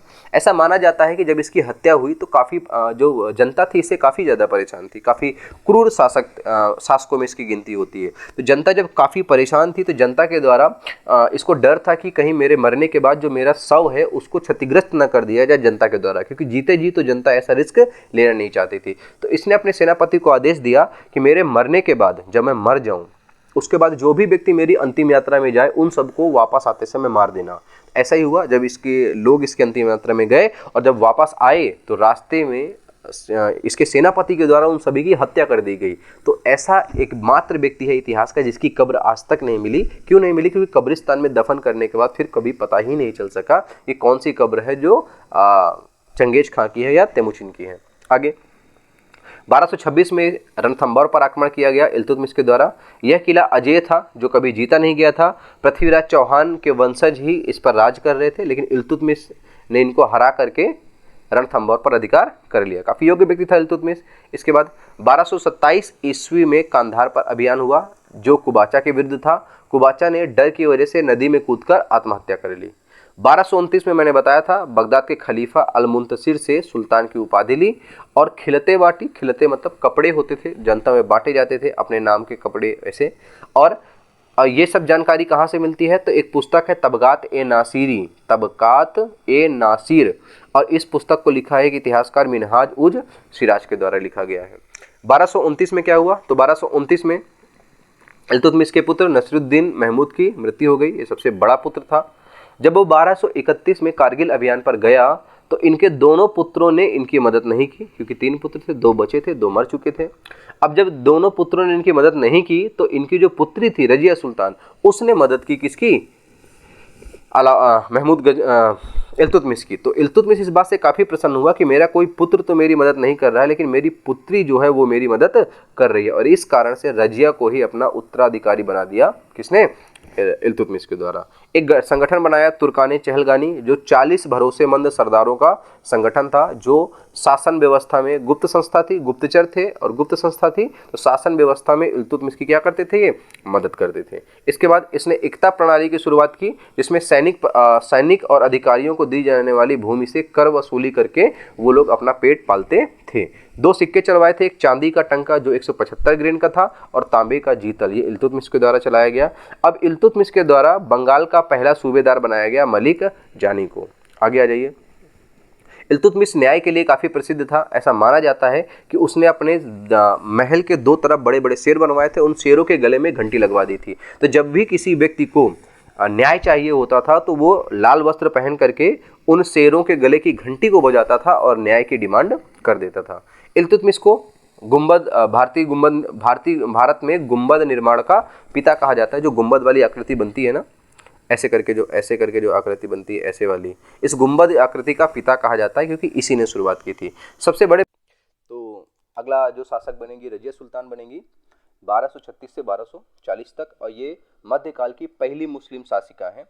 इनका पूरा जो शासनकाल होगा 3 वर्ष 4 माह के आसपास होगा। और मैंने बताया था पहली मुस्लिम शासिका है, महिला है, तो जाहिर सी बात है इनका विरोध होगा। इस वजह से इन्होंने वेशभूषा जो है अपनी पुरुषों के समान कर ली, महिलाओं की तरह ये नहीं आने लगी। ये कुबा जो एक प्रकार का कोट था और कुलाह जो एक प्रकार की टोपी थी वो पहनकर आने लगी। इनके जीवन काल में 4 विशेष लोगों का काफी योगदान है। एतगिन जो बंदायूं का इक्तेदार था, अल्तुनिया जो भटिंडा का इक्तेदार था, याकूत खां जो शाही घोड़े का संरक्षक था, और कबीर खां जो एतगिन और अल्तुनिया का सहायक था। ये कुल 4 लोग हैं। अब इनमें से भी इन चारों की बात जब हम कर रहे हैं तो सबसे ज्यादा इंपॉर्टेंट याकूत खां है। तो कबीर खां हो गया, इसने पहला विद्रोह किया, एतगिन, अल्तुनिया और याकूत खां। याकूत खां क्यों इंपॉर्टेंट है? क्योंकि इतिहासकार बोलते हैं कि याकूत खां था ये रजिया का प्रेमी था, ये रजिया का प्रेमी था। तो हुआ क्या कि याकूत खां वैसे शाही घोड़े का रखवाला था। एक घोड़ा इसके पास हुआ करता था जिसकी देख रेख, उसकी साफ सफाई करना इसका काम था याकूत खां का। और जब भी कोई जो सुल्तान था जब भी कभी बाहर भ्रमण पर जाता था तो दोनों हाथों पर उसका सुल्तान का पैर रखकर घोड़े पे चढ़ाने का काम करता था याकूत खां। कहा जाता है इसी प्रक्रिया को डेली करने की वजह से रजिया सुल्तान को याकूत खां से प्रेम हुआ, और इसने अपने प्रेमी को शाही घोड़े के रखवाले से उठा करके सीधा अमीर ए आखूर के पद पे बना दिया, मतलब शाही अश्वशाला का प्रधान बना दिया, मतलब सरल भाषा में मंत्री के पद पे बिठा दिया जा करके। जबकि इससे भी जो योग्य व्यक्ति हैं अल्तुनिया, एतगिन और कबीर खां, ये योग्य होने के बाद भी अभी भी छोटे पद पे थे, जबकि याकूत खां कम योग्यता के बाद भी मंत्री के पद पर पहुंच चुका था। तो इन तीनों के बीच में एक तरह से असंतोष की भावना आ गई, और इसी चक्कर में 1240 में कबीर खां के द्वारा पहला विद्रोह किया गया, जिसका दमन रजिया सुल्तान ने किया। इसके बाद एतगिन जो कि बंदायूं का इक्तेदार था, ये बहराम शाह से मिल जाएगा। अभी बहराम शाह की चर्चा आगे होगी। अल्तुनिया का सबसे ज्यादा योगदान है रजिया सुल्तान के दमन में या उसके अंत में। तो ये भटिंडा का इक्तेदार था, इसने दूसरा विद्रोह किया, कबीर खां के कहने पे ही विद्रोह किया, क्योंकि ऐसा इतिहासकार मानते हैं कि अल्तुनिया का भी लगाव रजिया की तरफ कहीं ना कहीं था, लेकिन रजिया का लगाव याकूत खां की तरफ था। अब जैसे ही विद्रोह किया तो इसका दमन करने के लिए रजिया और याकूत खां दोनों भटिंडा की तरफ गए, लेकिन कहा जाता है कि जैसे ही दोनों पहुंचे वहां पर तो याकूत खां की हत्या कर दी गई अल्तुनिया के द्वारा, और रजिया को बंदी बना लिया गया, और बंदी बना करके कैद कर लिया गया। लेकिन इधर जैसे ही रजिया दिल्ली छोड़ेगी तो उसका जो भाई था बहराम शाह, ये एतगिन से मिलेगा और एतगिन को बोलेगा कि अगर आप हमारी सहायता करेंगे राज सिंहासन को ग्रहण करने में तो हम आपको एक बड़े पद पर बिठाएंगे। क्योंकि मैंने बताया था असंतोष से भरे हुए थे, चाहे वो अल्तुनिया हो चाहे एतगिन हो, और इसका फायदा एतगिन ने उठाया और बहराम शाह का यहाँ पर एक तरह से मदद की, और एतगिन की मदद से बहराम शाह गद्दी पर बैठ गया। और बहराम शाह के लिए बहराम शाह ने एक नया पद बनाया एतगिन के लिए, जिसे बोलते हैं नायाब ए मुमलकात, जो वजीर के जस्ट नीचे हुआ करता था। उसके बाद अब रजिया तो बंदी बना ली गई, याकूत खां की हत्या हो चुकी है, तो रजिया अब दिल्ली का सिंहासन भी चला गया, बहराम शाह बैठ गया था वहां पर।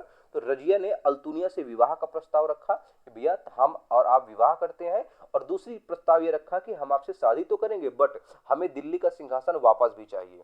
तो इसी कारण से रजिया और अल्तुनिया ने विवाह किया और उसके बाद दिल्ली पर आक्रमण की योजना बनाई, और इस योजना से सबसे ज्यादा आहत बहराम शाह होगा, क्योंकि उसको इस बात का अंदेशा हो गया था कि दोनों लोग आकर के मुझे पराजित करेंगे और दिल्ली के सिंहासन पर पुनः कब्जा कर लेंगे। इस वजह से बहराम शाह ने चालीसा दल, जो एक तुर्काने चहलगानी नाम का संगठन था जो इल्तुतमिश ने बनाया था, उस संगठन को सीधा सीधा बोला कि भैया रजिया और अल्तुनिया की क्या कर दी जाए, हत्या करवा दी जाए। और इसी चालीसा दल के कारण चालीसा दल ने कैथल के निकट हरियाणा में इन दोनों की हत्या कर दी, रजिया और अल्तुनिया की। उसके बाद बहराम शाह गद्दी पर बैठ ही चुका था, 1240 से 1242 2 वर्ष रहेगा। सुल्तान खुद बहराम शाह था, इसका वजीर था मुहज्जुद्दीन, और नायाब मुमलकात पर इसने बिठाया था एतगिन को, जो सबसे पावरफुल व्यक्ति था उस समय का। और इसने क्या किया बहराम शाह ने, और इसके साथ संबंध अच्छे करने के लिए अपनी बहन का विवाह एतगिन से कर दिया। और जब ये सब हो गया तो पावरफुल व्यक्ति था एतगिन, तो इसने क्या किया, अपने घर के सामने घोड़े रखवाने लगा, शाही घोड़े रखवाने लगा, और ये जो एक तरह से पदवी थी या एक तरह से बड़ा सम्मान का काम था अपने घर के सामने घोड़े रखना, और ये केवल उस समय सुल्तान करता था। तो बस इससे बहुत ज्यादा आसक्त हुआ बहराम शाह, और बहराम शाह ने ही 2 महीने बाद एतगिन की हत्या करवा दी। क्यों हत्या करवा दी? क्योंकि धीरे धीरे वो सुल्तान की शक्ति को ग्रहण करने का प्रयास कर रहा था। इसके बाद अब बहराम शाह के टाइम पर ही 1241 में, जो दूसरा पॉइंट है कि 1241 में बहराम शाह के टाइम पर ही मंगोलों का आक्रमण हुआ। ये भारत पर दूसरा आक्रमण था और दिल्ली पर मंगोलों का पहला आक्रमण था। पहला आक्रमण मैंने बताया था 1221 में हुआ था जब इल्तुतमिश था, लेकिन ये भारत पर था, दिल्ली पर नहीं हुआ, क्योंकि इल्तुतमिश ने जलालुद्दीन मंगबरनी की मदद नहीं की थी, जिससे जो तेमुजिन आया था, चंगेज का भारत आया था, वो भारत पर तो अटैक था लेकिन दिल्ली पर नहीं था। लेकिन ये दूसरा अटैक है तो भारत पे दूसरा होगा, लेकिन दिल्ली पर पहला होगा, क्योंकि ये दिल्ली पर भी होगा। बहराम शाह की मृत्यु के बाद अगला शासक बनेगा मसूद शाह, अलाउद्दीन मसूद शाह, 1242 से 1246 तक 4 वर्ष का कार्यकाल रहेगा। ये इल्तुतमिश का पौत्र था मतलब। और बलबन को इसने, इसके समय में बलबन का संघर्ष काफी ऊपर आ चुका था और इसने बलबन को चालीसा दल का मुखिया बना दिया था अलाउद्दीन मसूद शाह के द्वारा। अलाउद्दीन मसूद शाह की मृत्यु के बाद 1246 से 1265 ईस्वी तक अगला शासक बना नसरुद्दीन महमूद शाह। ये कौन था? तो ये नसरुद्दीन महमूद का पुत्र था और इल्तुतमिश का ये भी पौत्र था। ये भी इल्तुतमिश का पौत्र था और ये भी इल्तुतमिश का पौत्र था। अब इसने क्या किया? इसने बलबन की मदद से सुल्तान बना था, इस वजह से इसने पूरी शक्ति का जो केंद्र था वो बलबन के पास सौंप दिया कि आप सभी शक्तियों का केंद्र अपने हाथ में रखिए। और अपनी पुत्री का विवाह भी इसने क्या किया? बलबन के साथ कर दिया। और बलबन को इसने उलुग खां की उपाधि दी। तो 3 चीजें आपको मार्क करके रखनी है। 1265 में क्या हुआ? मसूद शाह की जैसे ही मृत्यु होगी तो बलबन द्वारा इसके सभी उत्तराधिकारियों की हत्या की जाएगी और उसके बाद स्वयं by the name of Ghiyasuddin Balban ये गद्दी पर बैठेगा बलबन के नाम से। ठीक है, तो ये 1266 से 1287 तक गद्दी पर बैठेगा। तुर्क था ये, कई बार पूछा गया किस प्रकार का तुर्क था, तो इलबारी तुर्क था, ये बात आपको याद रखना है।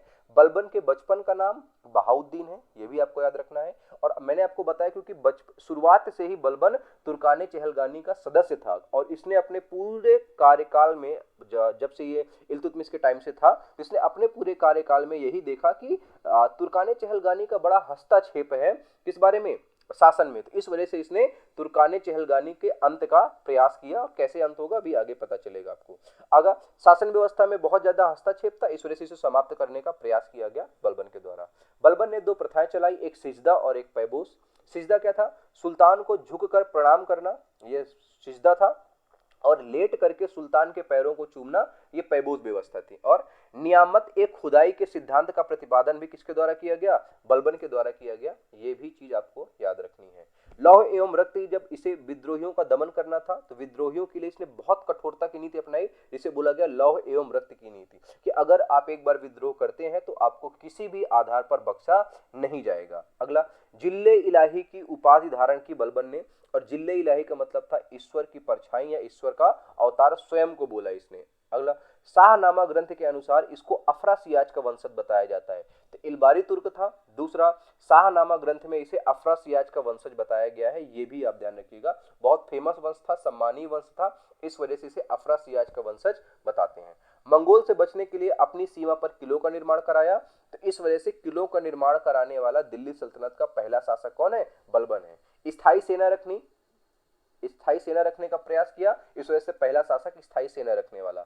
लौह एवं रक्त की नीति अपनाई, और ये नीति जर्मनी में बिस्मार्क के द्वारा अपनाई गई थी, ये भी आपको याद रखना है। प्रतिबंध काफी सारे लगाए थे इसने, मदिरा पर प्रतिबंध लगाया, इस्लाम के अनुसार नृत्य पर प्रतिबंध लगाया और संगीत पर भी प्रतिबंध लगाया, ये सब इसी के द्वारा किया गया। एक पारसी त्योहार था और इस त्योहार का नाम था नवरोज। तो पारसी त्योहार नवरोज को मनाने की शुरुआत भी बलबन के द्वारा कर दी गई थी। अगला, बलबन के जब बलबन शुरू से आ रहा है तो उस समय से इसका क्रम जो है पूरा किसके शासन काल में किस पद पर बलबन था वो देख लीजिए। अब इल्तुतमिश के टाइम पीरियड पर ये चालीसा दल का सदस्य था। रजिया के समय पर ये आमीर शिकार के पद पर था। बहराम शाह के टाइम पर ये अमीर आखूर था। मसूद शाह के टाइम पर ये आमीर हाजिब था और नसीरुद्दीन महमूद के टाइम पर नायाब ए मुमलकात था, जो दिल्ली सल्तनत का सबसे वजीर के बाद सबसे पावरफुल पद होता था।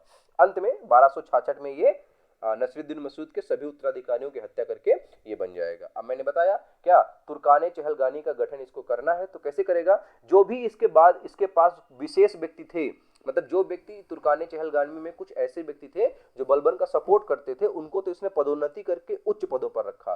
बाकी जो कुछ ऐसे थे जो इसका विरोध करते थे, इसके प्रति अच्छी आशा या नीति नहीं रखते थे, तो उनको इसने बड़े कठोर सजा दी। जैसे एक बदायूं का सूबेदार था बकबक, उसको इसने छोटी सी गलती के लिए कई सारे कोड़े मरवा दिए। एक अवध का सूबेदार था हैबात खां, इसको 500 कोड़े की सजा दी छोटे से छोटे काम के लिए। इसके बाद तुगरिल खां है जो एकमात्र विद्रोह हुआ इसके टाइम पे, इसका दास था जिसका नाम था तुगरिल खां, उसने विद्रोह करा और उस विद्रोह का दमन करने के लिए इसने एक व्यक्ति को भेजा, अमीन खां। एकमात्र विद्रोह हुआ है बलबन के टाइम पे तुगरिल खां का, इसने उस विद्रोह का दमन करने के लिए अमीन खां को भेजा। अब जाहिर सी बात है अमीन खां असफल हो गया, तो अमीन खां जैसे ही असफल हुआ तो उसके साथ क्या किया, अमीन खां की हत्या करवा दी कि तुम असफल होकर वापस कैसे आ गए। इसके बाद इसने दूसरा अभियान भेजा, बहादुर को भेजा। अब बहादुर गया, वो भी तुगरिल खां से क्या हुआ, हारा, मतलब वो भी असफल हुआ और इस कारण से बहादुर की भी बाद में क्या करवा दी, हत्या करवा दी। बाद में स्वयं जाएगा बंगाल, क्योंकि तुगरिल खां बंगाल में था, तो बंगाल जाकर इस विद्रोह का दमन करेगा और बंगाल पर अधिकार करके इसे अपने दूसरे पुत्र के नाम पर दूसरे पुत्र बुगारा खां को बंगाल का नेतृत्व सौंपकर ये वापस आ जाएगा। और चालीसा दल में एक व्यक्ति और था, बलबन का चचेरा भाई था जो चालीसा दल का मुखिया हुआ करता था, शेर खां।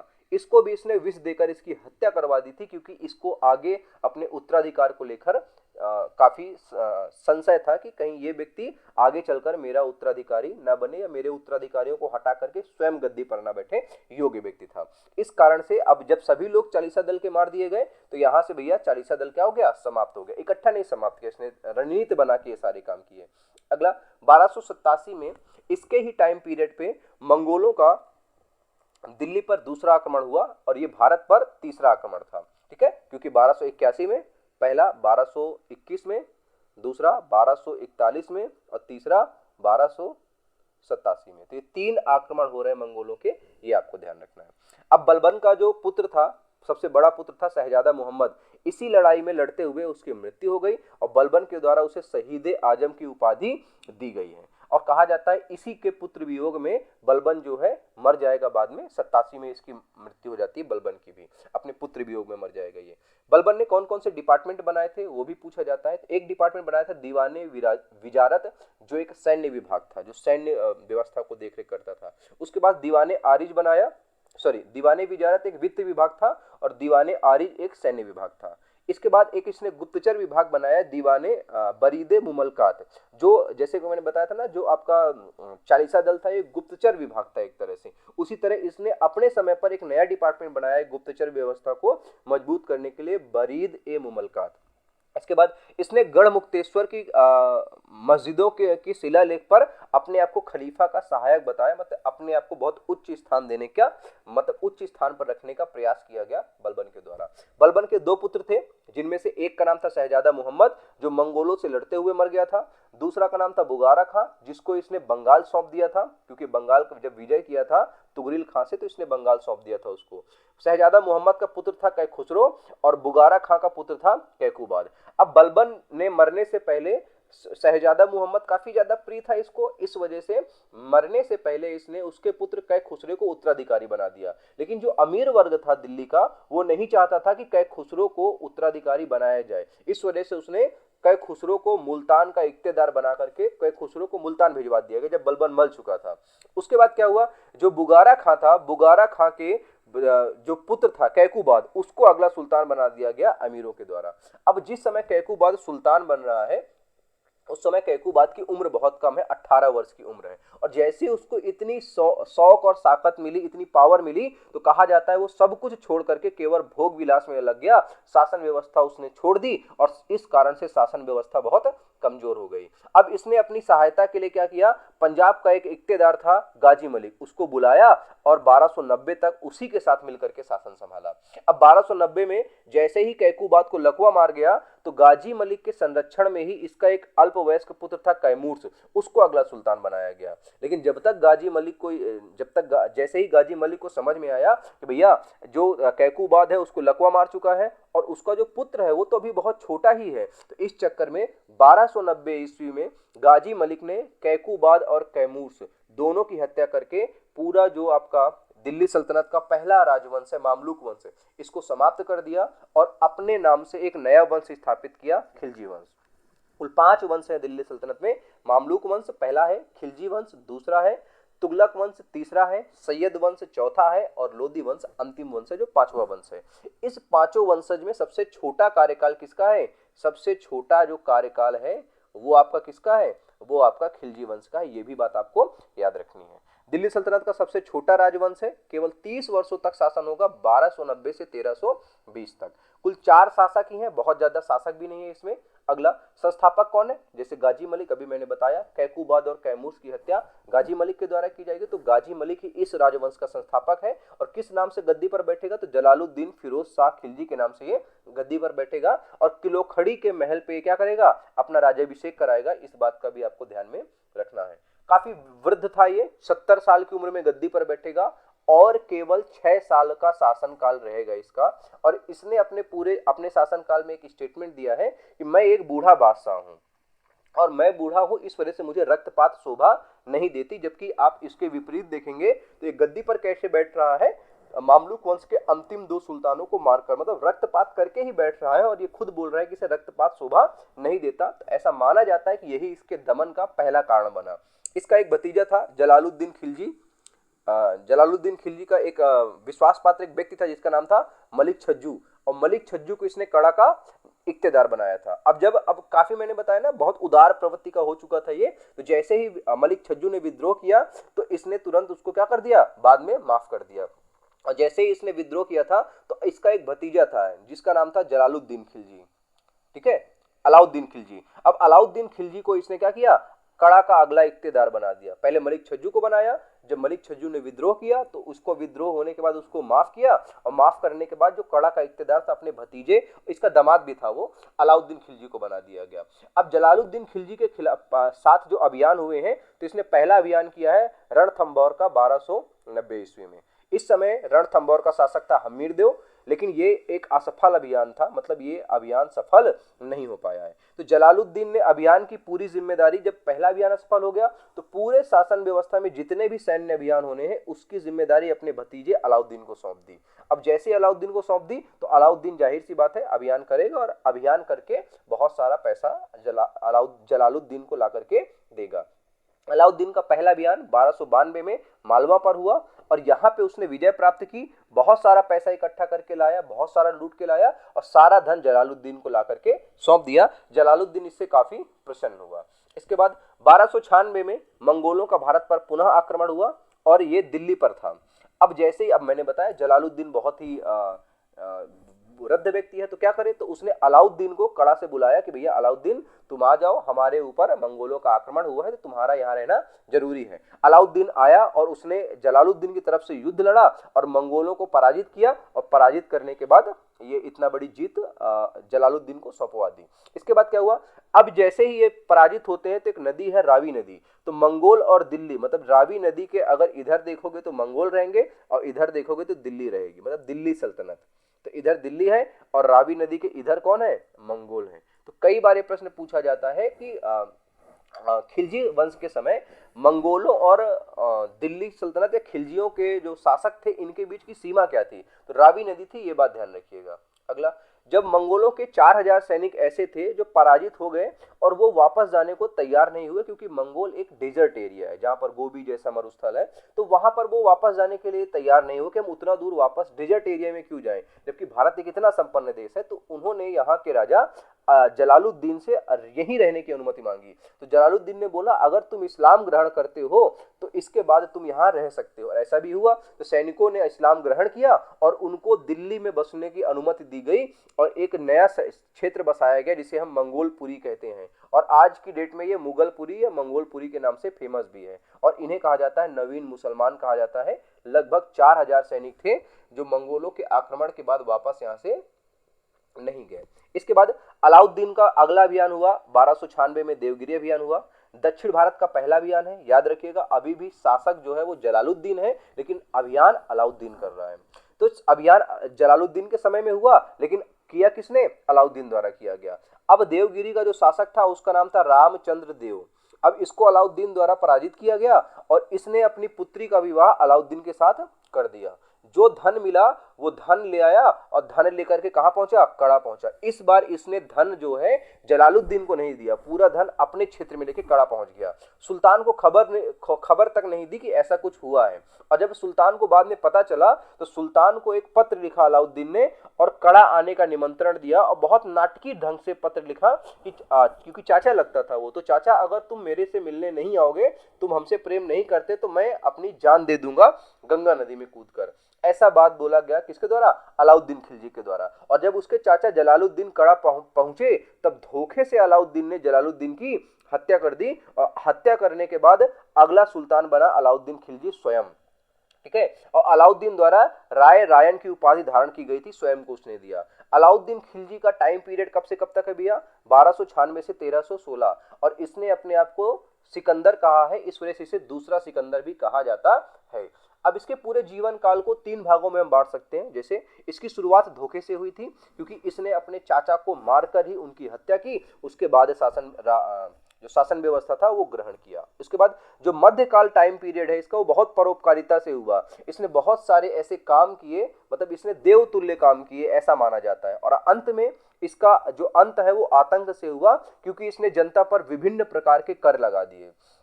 इतिहास में एक जोधपुर अभिलेख में एक बात लिखी हुई है, जोधपुर अभिलेख, जो कि संस्कृत भाषा में लिखा गया अभिलेख है, जिसको नागभट्ट ने लिखवाया था। उसमें लिखा है कि अलाउद्दीन ने अपने जीवन काल में देवतुल्य कार्य किए और इतने देवतुल्य थे कि धरती जो है पाप से क्या हो गई? मुक्त हो गई। बहुत सारे ऐसे डिपार्टमेंट बनवाए जिनको जिन चीजों की समस्याएं थी उन समस्याओं को समाप्त करवा दिया। बहुत अच्छे काम किए शुरुआती दौर में। तो अलाउद्दीन के द्वारा शिलालेख लिखवाए गए, स्तंभ लेख लिखवाए गए और गुहा लेख बनवाए गए। अब अलाउद्दीन ने स्थायी सेना रखने की शुरुआत की और सैनिकों को नगद वेतन देने का भी शुरुआत इसके द्वारा किया गया। पहले क्या होता था? मैंने बहुत बार बोला है कि पहले होता था कि जब भी कोई सैनिक होता था वो व्यवसायी व्यक्ति थे, जैसे जुलाहा है, बढ़ई है, तो ये काम होते थे उनके। तो व्यक्तिगत रूप से तो वो वही काम करते थे, लेकिन जब भी राजा को आवश्यकता पड़ती थी युद्ध में जाने के लिए, तो वो सब अपना व्यवसायिक कार्य छोड़ करके सैनिक बन करके राजा के साथ युद्ध लड़ते थे। अब कभी साल भर 2 साल में युद्ध होता था तो उसी हिसाब से युद्ध लड़ लेते थे। लेकिन इसने क्या किया? इसने सेना को स्थायी कर दिया कि भैया तुम्हारा जो सेना के रूप में अगर तुम भर्ती हो रहे हो तो तुम्हारा काम केवल युद्ध लड़ना है, तुम कोई दूसरा काम नहीं कर सकते। और वेतन भैया मिलेगा वो तुमको नगद वेतन मिलेगा। अब एकता वाली प्रथा खत्म कर दी जो इल्तुतमिश के द्वारा शुरू की गई थी। इसके बाद इसके टाइम पीरियड में एक व्यक्ति था जिसका नाम है अमीर खुसरो। इसका दरबारी कवि भी था और दिल्ली सल्तनत में सबसे ज्यादा सुल्तानों का शासन देखने वाला जो व्यक्ति है वो कौन है? अमीर खुसरो ही है। बलबन के पुत्र के समय से लगा करके ये एमबीटी तक जाएगा। काफी सारे शासकों का, दिल्ली सल्तनत के काफी सारे सुल्तानों का शासन ये देखेगा। इसके बाद इसका दरबारी कवि था और बलबन के पुत्र शहजादा मोहम्मद के समय से इसको संरक्षण मिला है। तो शहजादा मोहम्मद क्योंकि कभी राजा बना नहीं, तो बलबन के समय से ये एमबीटी तक का शासन व्यवस्था देखेगा। इसके बाद अमीर खुसरो के बारे में कुछ तथ्य डिस्कस कर लेते हैं। जैसे अमीर खुसरो का जन्म कहाँ हुआ था? पटियाली, जो कि आजकल एटा जिला या कासगंज जिले में है। इसकी मृत्यु 1325 ईस्वी में होगी दिल्ली पर। इसका वास्तविक नाम अबुल हसन था और इसको बाद में ये इतिहास में अमीर खुसरो के नाम से प्रसिद्ध हुए। इन्होंने काफी सारी चीजों का आविष्कार किया है, जैसे भारतीय वाद्य यंत्र है वीणा, जो हमारी माँ सरस्वती लेके विराजमान होती हैं, और अरब का एक वाद्य यंत्र था तंबूरा। इन दोनों को मिक्सअप करके इसने सितार नामक एक नया वाद्य यंत्र बनाया। तबला का आविष्कार किया गया, खड़ी बोली का आविष्कार किया इन्होंने, सूफी संगीत का आविष्कार किया इन्होंने और सितार का आविष्कार किया। ये सारे आविष्कार अमीर खुसरो के द्वारा किए गए और इनको इतिहास में तोताए हिंद भी कहा जाता है, ये याद भी रखिएगा। अमीर खुसरो के द्वारा अलाउद्दीन को सुल्तान जहां की उपाधि दी गई। अमीर खुसरो ने दी है ये उपाधि अलाउद्दीन को। और अमीर खुसरो ने अलाउद्दीन के सभी अभियानों का वर्णन किया है अपनी पुस्तक खमसाए खुसरो में। एक पुस्तक लिखी है खमसाए खुसरो, और अलाउद्दीन के जितने भी अभियान थे सारे अभियानों का वर्णन इसने इस पुस्तक में किया है। और इसने कश्मीर के बारे में लिखा हुआ है क्या कि भैया कश्मीर को धरती का स्वर्ग कहा है अपनी पुस्तक खमसाए खुसरो में। किसने किसने कहा है? अमीर खुसरो ने। अब अलाउद्दीन के अभियान देख लेते हैं। तो पहला अभियान इसका गुजरात अभियान था जो 1298 ईस्वी पे हुआ। जब ये राजा बन जाएगा तो अभियान ये नहीं करेगा, इसके सेनापति करेंगे। तो यहाँ का शासक जो था कृष्णदेव राय सेकंड, ये यहाँ के शासक थे। इसके दो सेनापति थे, नुसरत खां और उलुग खां। इन दोनों ने इस अभियान को किया था। और जैसे ही इसके शासक को कृष्णदेव राय को पता चला कि यहाँ पर खिलजियों का आक्रमण हो रहा है, तो वो डरकर दिल्ली गुजरात छोड़कर देवगिरी चला गया कृष्णदेव राय के पास। ठीक है। अब इसकी जो पत्नी थी वो दिल्ली में ही थी। इसको नुसरत खां और उलुग खां के द्वारा लाया गया और खिलजी को सौंप दिया गया। इनकी पत्नी का नाम कमला देवी था। तो खिलजी ने कमला देवी से विवाह किया और उसको मल्लिकाए जहां की उपाधि दी। इधर नुसरत खां और उलुग खां ने क्या किया, पूरे गुजरात को जीता, क्योंकि राजा तो भाग ही गया था, तो गुजरात को पूरा जीता और जीता हुआ था ही उसे लूट लिया। इसके बाद इसने एक दास को खरीदा जिसका नाम था रामचंद्र, जो कि एक किन्नर था। अब किन्नर को नुसरत खां ने खरीदा था 1000 दिनार में, और यही किन्नर आगे चल करके मलिक काफूर के नाम से फेमस होगा, क्योंकि रामचंद्र ने इस्लाम ग्रहण किया और इस्लाम पहले हिंदू था, ये किन्नर था, लेकिन बाद में इसने इस्लाम ग्रहण किया और इसका नाम हो गया मलिक काफूर। और कहा जाता है कि अलाउद्दीन के अभियान में जो सबसे ज्यादा योगदान है वो मलिक काफूर का ही था, क्योंकि इसे 1000 दिनार में खरीदा था। इस वजह से मलिक काफूर को 1000 दिनारी भी कहा जाता है। और नुसरत ने खिलजी को मलिक काफूर भेंट के रूप में दिया। इसके बाद दूसरा अभियान होगा खिलजी के टाइम पर, अलाउद्दीन के टाइम पर 1301 में। ये भी वही करेंगे, नुसरत खां और उलुग खां के द्वारा किया जाएगा, क्योंकि सेनापति थे तो यही करेंगे। रणथंभौर पर करेंगे। रणथंभौर का शासक हम्मीरदेव था और कहा जाता है उस समय का one of the most powerful ruler में से एक था। इसने नुसरत खां की तो हत्या कर ही दी और उलुग खां को भी क्या कर दिया, पराजित कर दिया। मतलब अलाउद्दीन के दोनों सेनापतियों को पराजित कर दिया हम्मीरदेव के द्वारा। उसके बाद जब ये खबर अलाउद्दीन के पास पहुंची तो अलाउद्दीन स्वयं यहां आया और आ करके उसने हम्मीरदेव के, अब डायरेक्टली तो जीत सकता नहीं था क्योंकि हम्मीरदेव बहुत पावरफुल था, तो हम्मीरदेव के सेनापति को अपने पक्ष में करवा लिया लालच देकर, और बाद में रणथंभौर अभियान पर विजय प्राप्त की। मतलब दूसरे शब्दों में तो रणथंभौर अभियान जो अलाउद्दीन की थी ये धोखे से प्राप्त की गई विजय थी। और सबसे इंपॉर्टेंट विजय जो है इसकी, धोखे से ये भी प्राप्त करेगा इस विजय को भी, और ये विजय है कौन सी, चित्तौड़गढ़ अभियान 1303 का। चित्तौड़गढ़ अभियान की पूरी कहानी मैं आपको एक सारांश में समझा देता हूं। यहाँ के राजा थे रावल रतन सिंह और यहाँ की रानी थी पद्मावती, जो सिंघल श्रीलंका की राजकुमारी थी। ऐसा माना जाता है कि इनके यहाँ एक राजपुरोहित हुआ करते थे जिनका नाम राघव चेतन था।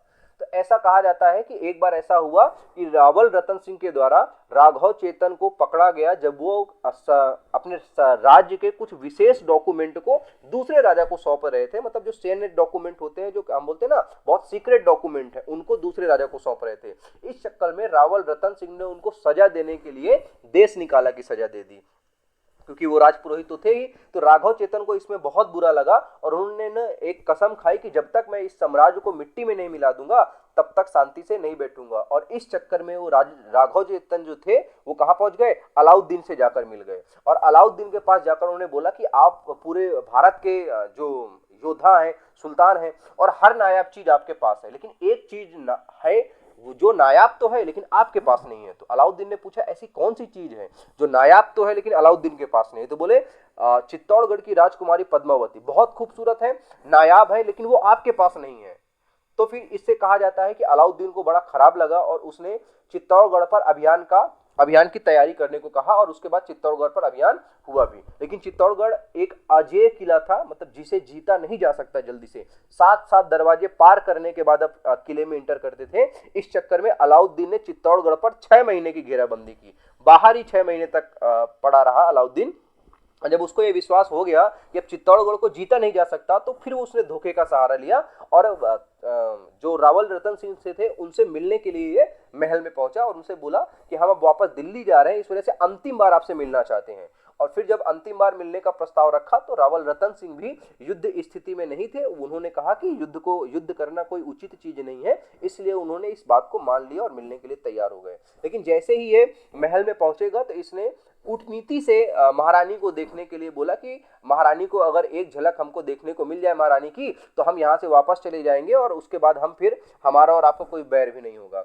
और रावल रतन सिंह ने पहले तो विरोध किया, लेकिन बाद में बहुत लोगों के समझाने के बाद युद्ध से बेहतर है कि हम महारानी की एक प्रतिबिंब दिखा सकते हैं, सामने से ना दिखाएं, क्योंकि राजपूत स्त्री को सामने से देखना इज्जत की तौहीन होती है। इस वजह से तो कहा जाता है कि अलाउद्दीन को तो रानी पद्मावती की प्रतिबिंब दिखाने का प्रयास किया गया और एक पानी पर उनका प्रतिबिंब दिखाया गया शीशे पर रानी पद्मावती का अलाउद्दीन को। लेकिन अलाउद्दीन ने जैसे ही रानी पद्मावती को देखा वो तुरंत मोहित हो गया, और मोहित होने के बाद इतना ज्यादा मोहित हो गया कि उसको लगा कि बस अब ये तो नायाब चीज मुझे चाहिए ही चाहिए। और वैसे ही जब जाने लगा तब जो महाराणा रावल रतन सिंह थे महाराजा, वो उनको छोड़ने के लिए महल के बाहर तक आ गए और उनको धोखे से कैद कर लेगा अलाउद्दीन खिलजी, और एक संदेश भिजवाएगा महारानी के पास कि अगर तुम अपने राजा को वापस चाहते हो तो तुम्हें मेरे पास आना पड़ेगा, और जब तुम मेरे पास आओगे तो हम राजा को छोड़ देंगे। महारानी ने बोला ठीक है हम आएंगे, लेकिन मैं बहुत सारी पालकी में बैठ के आऊंगी और किसी एक पालकी में मैं रहूंगी, बाकी सब में पालकी खाली रहेंगी, और अगर तुम मुझे पहचान लेते हो कि मैं किस पालकी में हूं तो फिर मैं तुम्हारे साथ रहूंगी, अन्यथा तुम मुझे वापस कर दोगे। अलाउद्दीन खिलजी बोला कि ठीक है, इसमें कौन सी बड़ी बात है, आप आइए, एक बार आप आ जाओगे तो हम आपको जाने देंगे ही नहीं, क्योंकि था तो धूर्त थी ना, ये मूर्ख था, धोखेबाज तो था ही।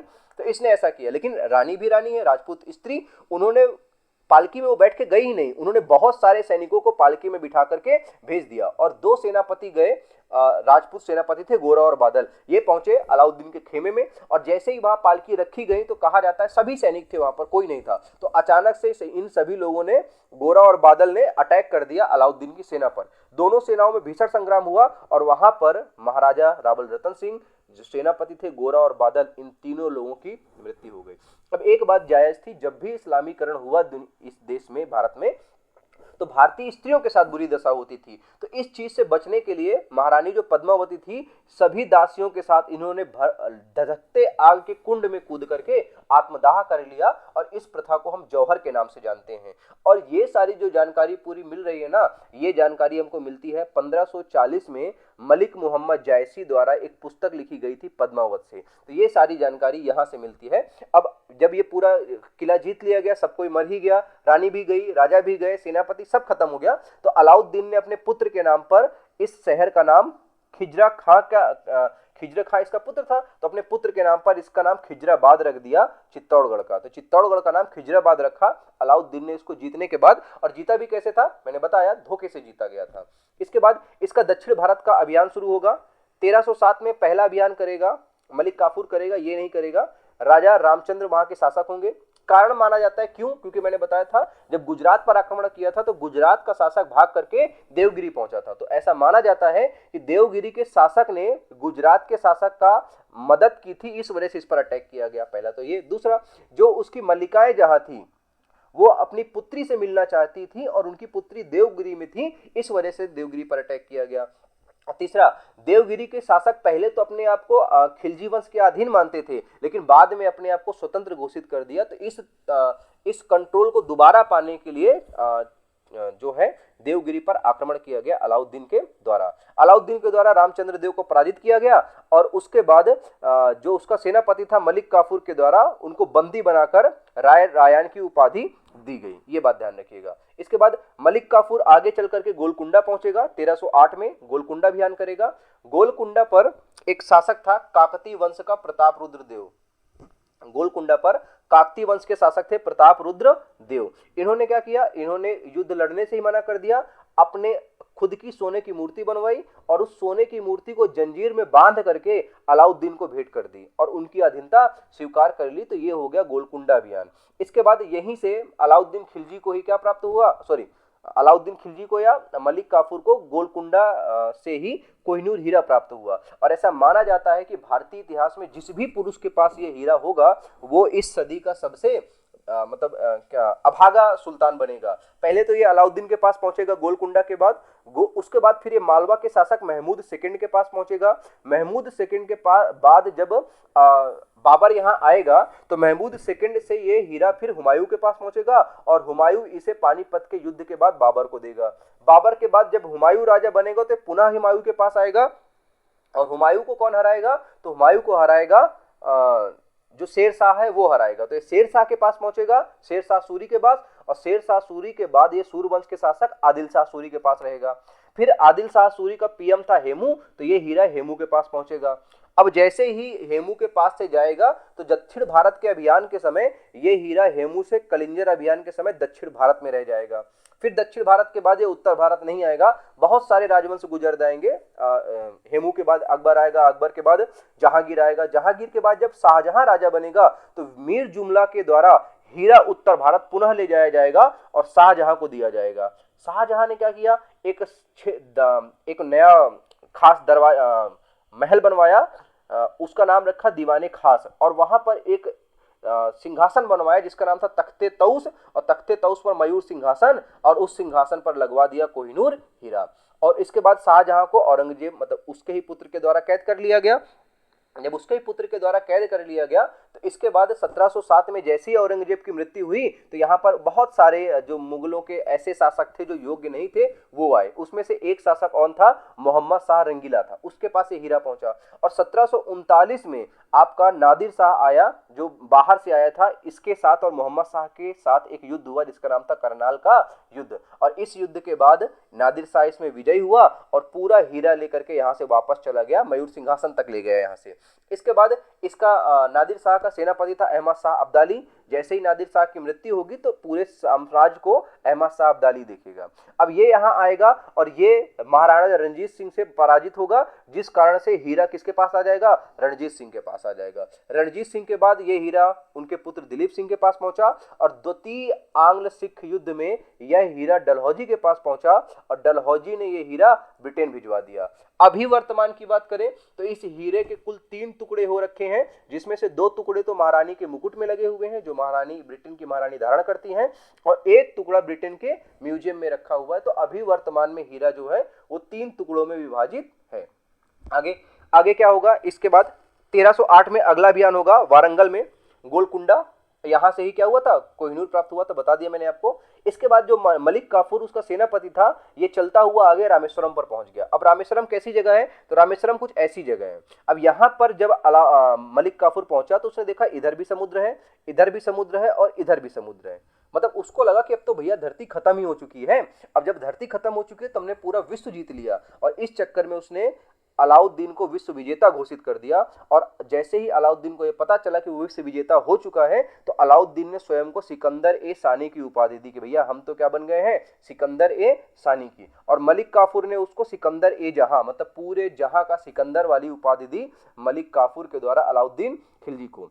1311 ईस्वी में क्या हुआ?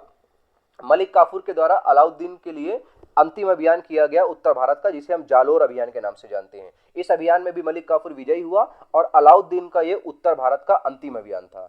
और 1311 ईस्वी में ही मलिक काफूर के द्वारा दक्षिण में भी द्वार समुद्र पर अभियान किया गया, जहां के शासक थे होयसाल वंश के शासक थे भल्लाल देव थर्ड, इनको पराजित किया। और ये दक्षिण भारत का अंतिम अभियान था इनका, देवगिरी पर अंतिम अभियान होगा दक्षिण भारत का। तो उत्तर भारत का अंतिम अभियान जालौर था और दक्षिण भारत का अंतिम अभियान देवगिरी था। अब ये तो हो गया इसके अभियान जहां पर इसने अधिकतर अभियान सिर्फ धोखे से जीते हैं।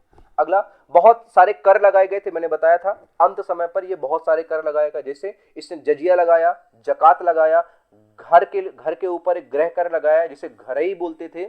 उसके बाद मवेशी पर, दूध देने वाले पशुओं पर कर लगाया जिसे चरई बोला जाता था। खुम्स लगाया इसने, जब युद्ध होता था तो युद्ध में लूटी गई संपत्ति सेना और राजा के बीच बांट ली जाती थी, उसका भी सेगमेंट इसने चेंज कर दिया। उसके बाद भू राजस्व कर लगाया इसने, जितना भी कृषि का उत्पादन हो रहा है उसका 50% इसने लगा दिया।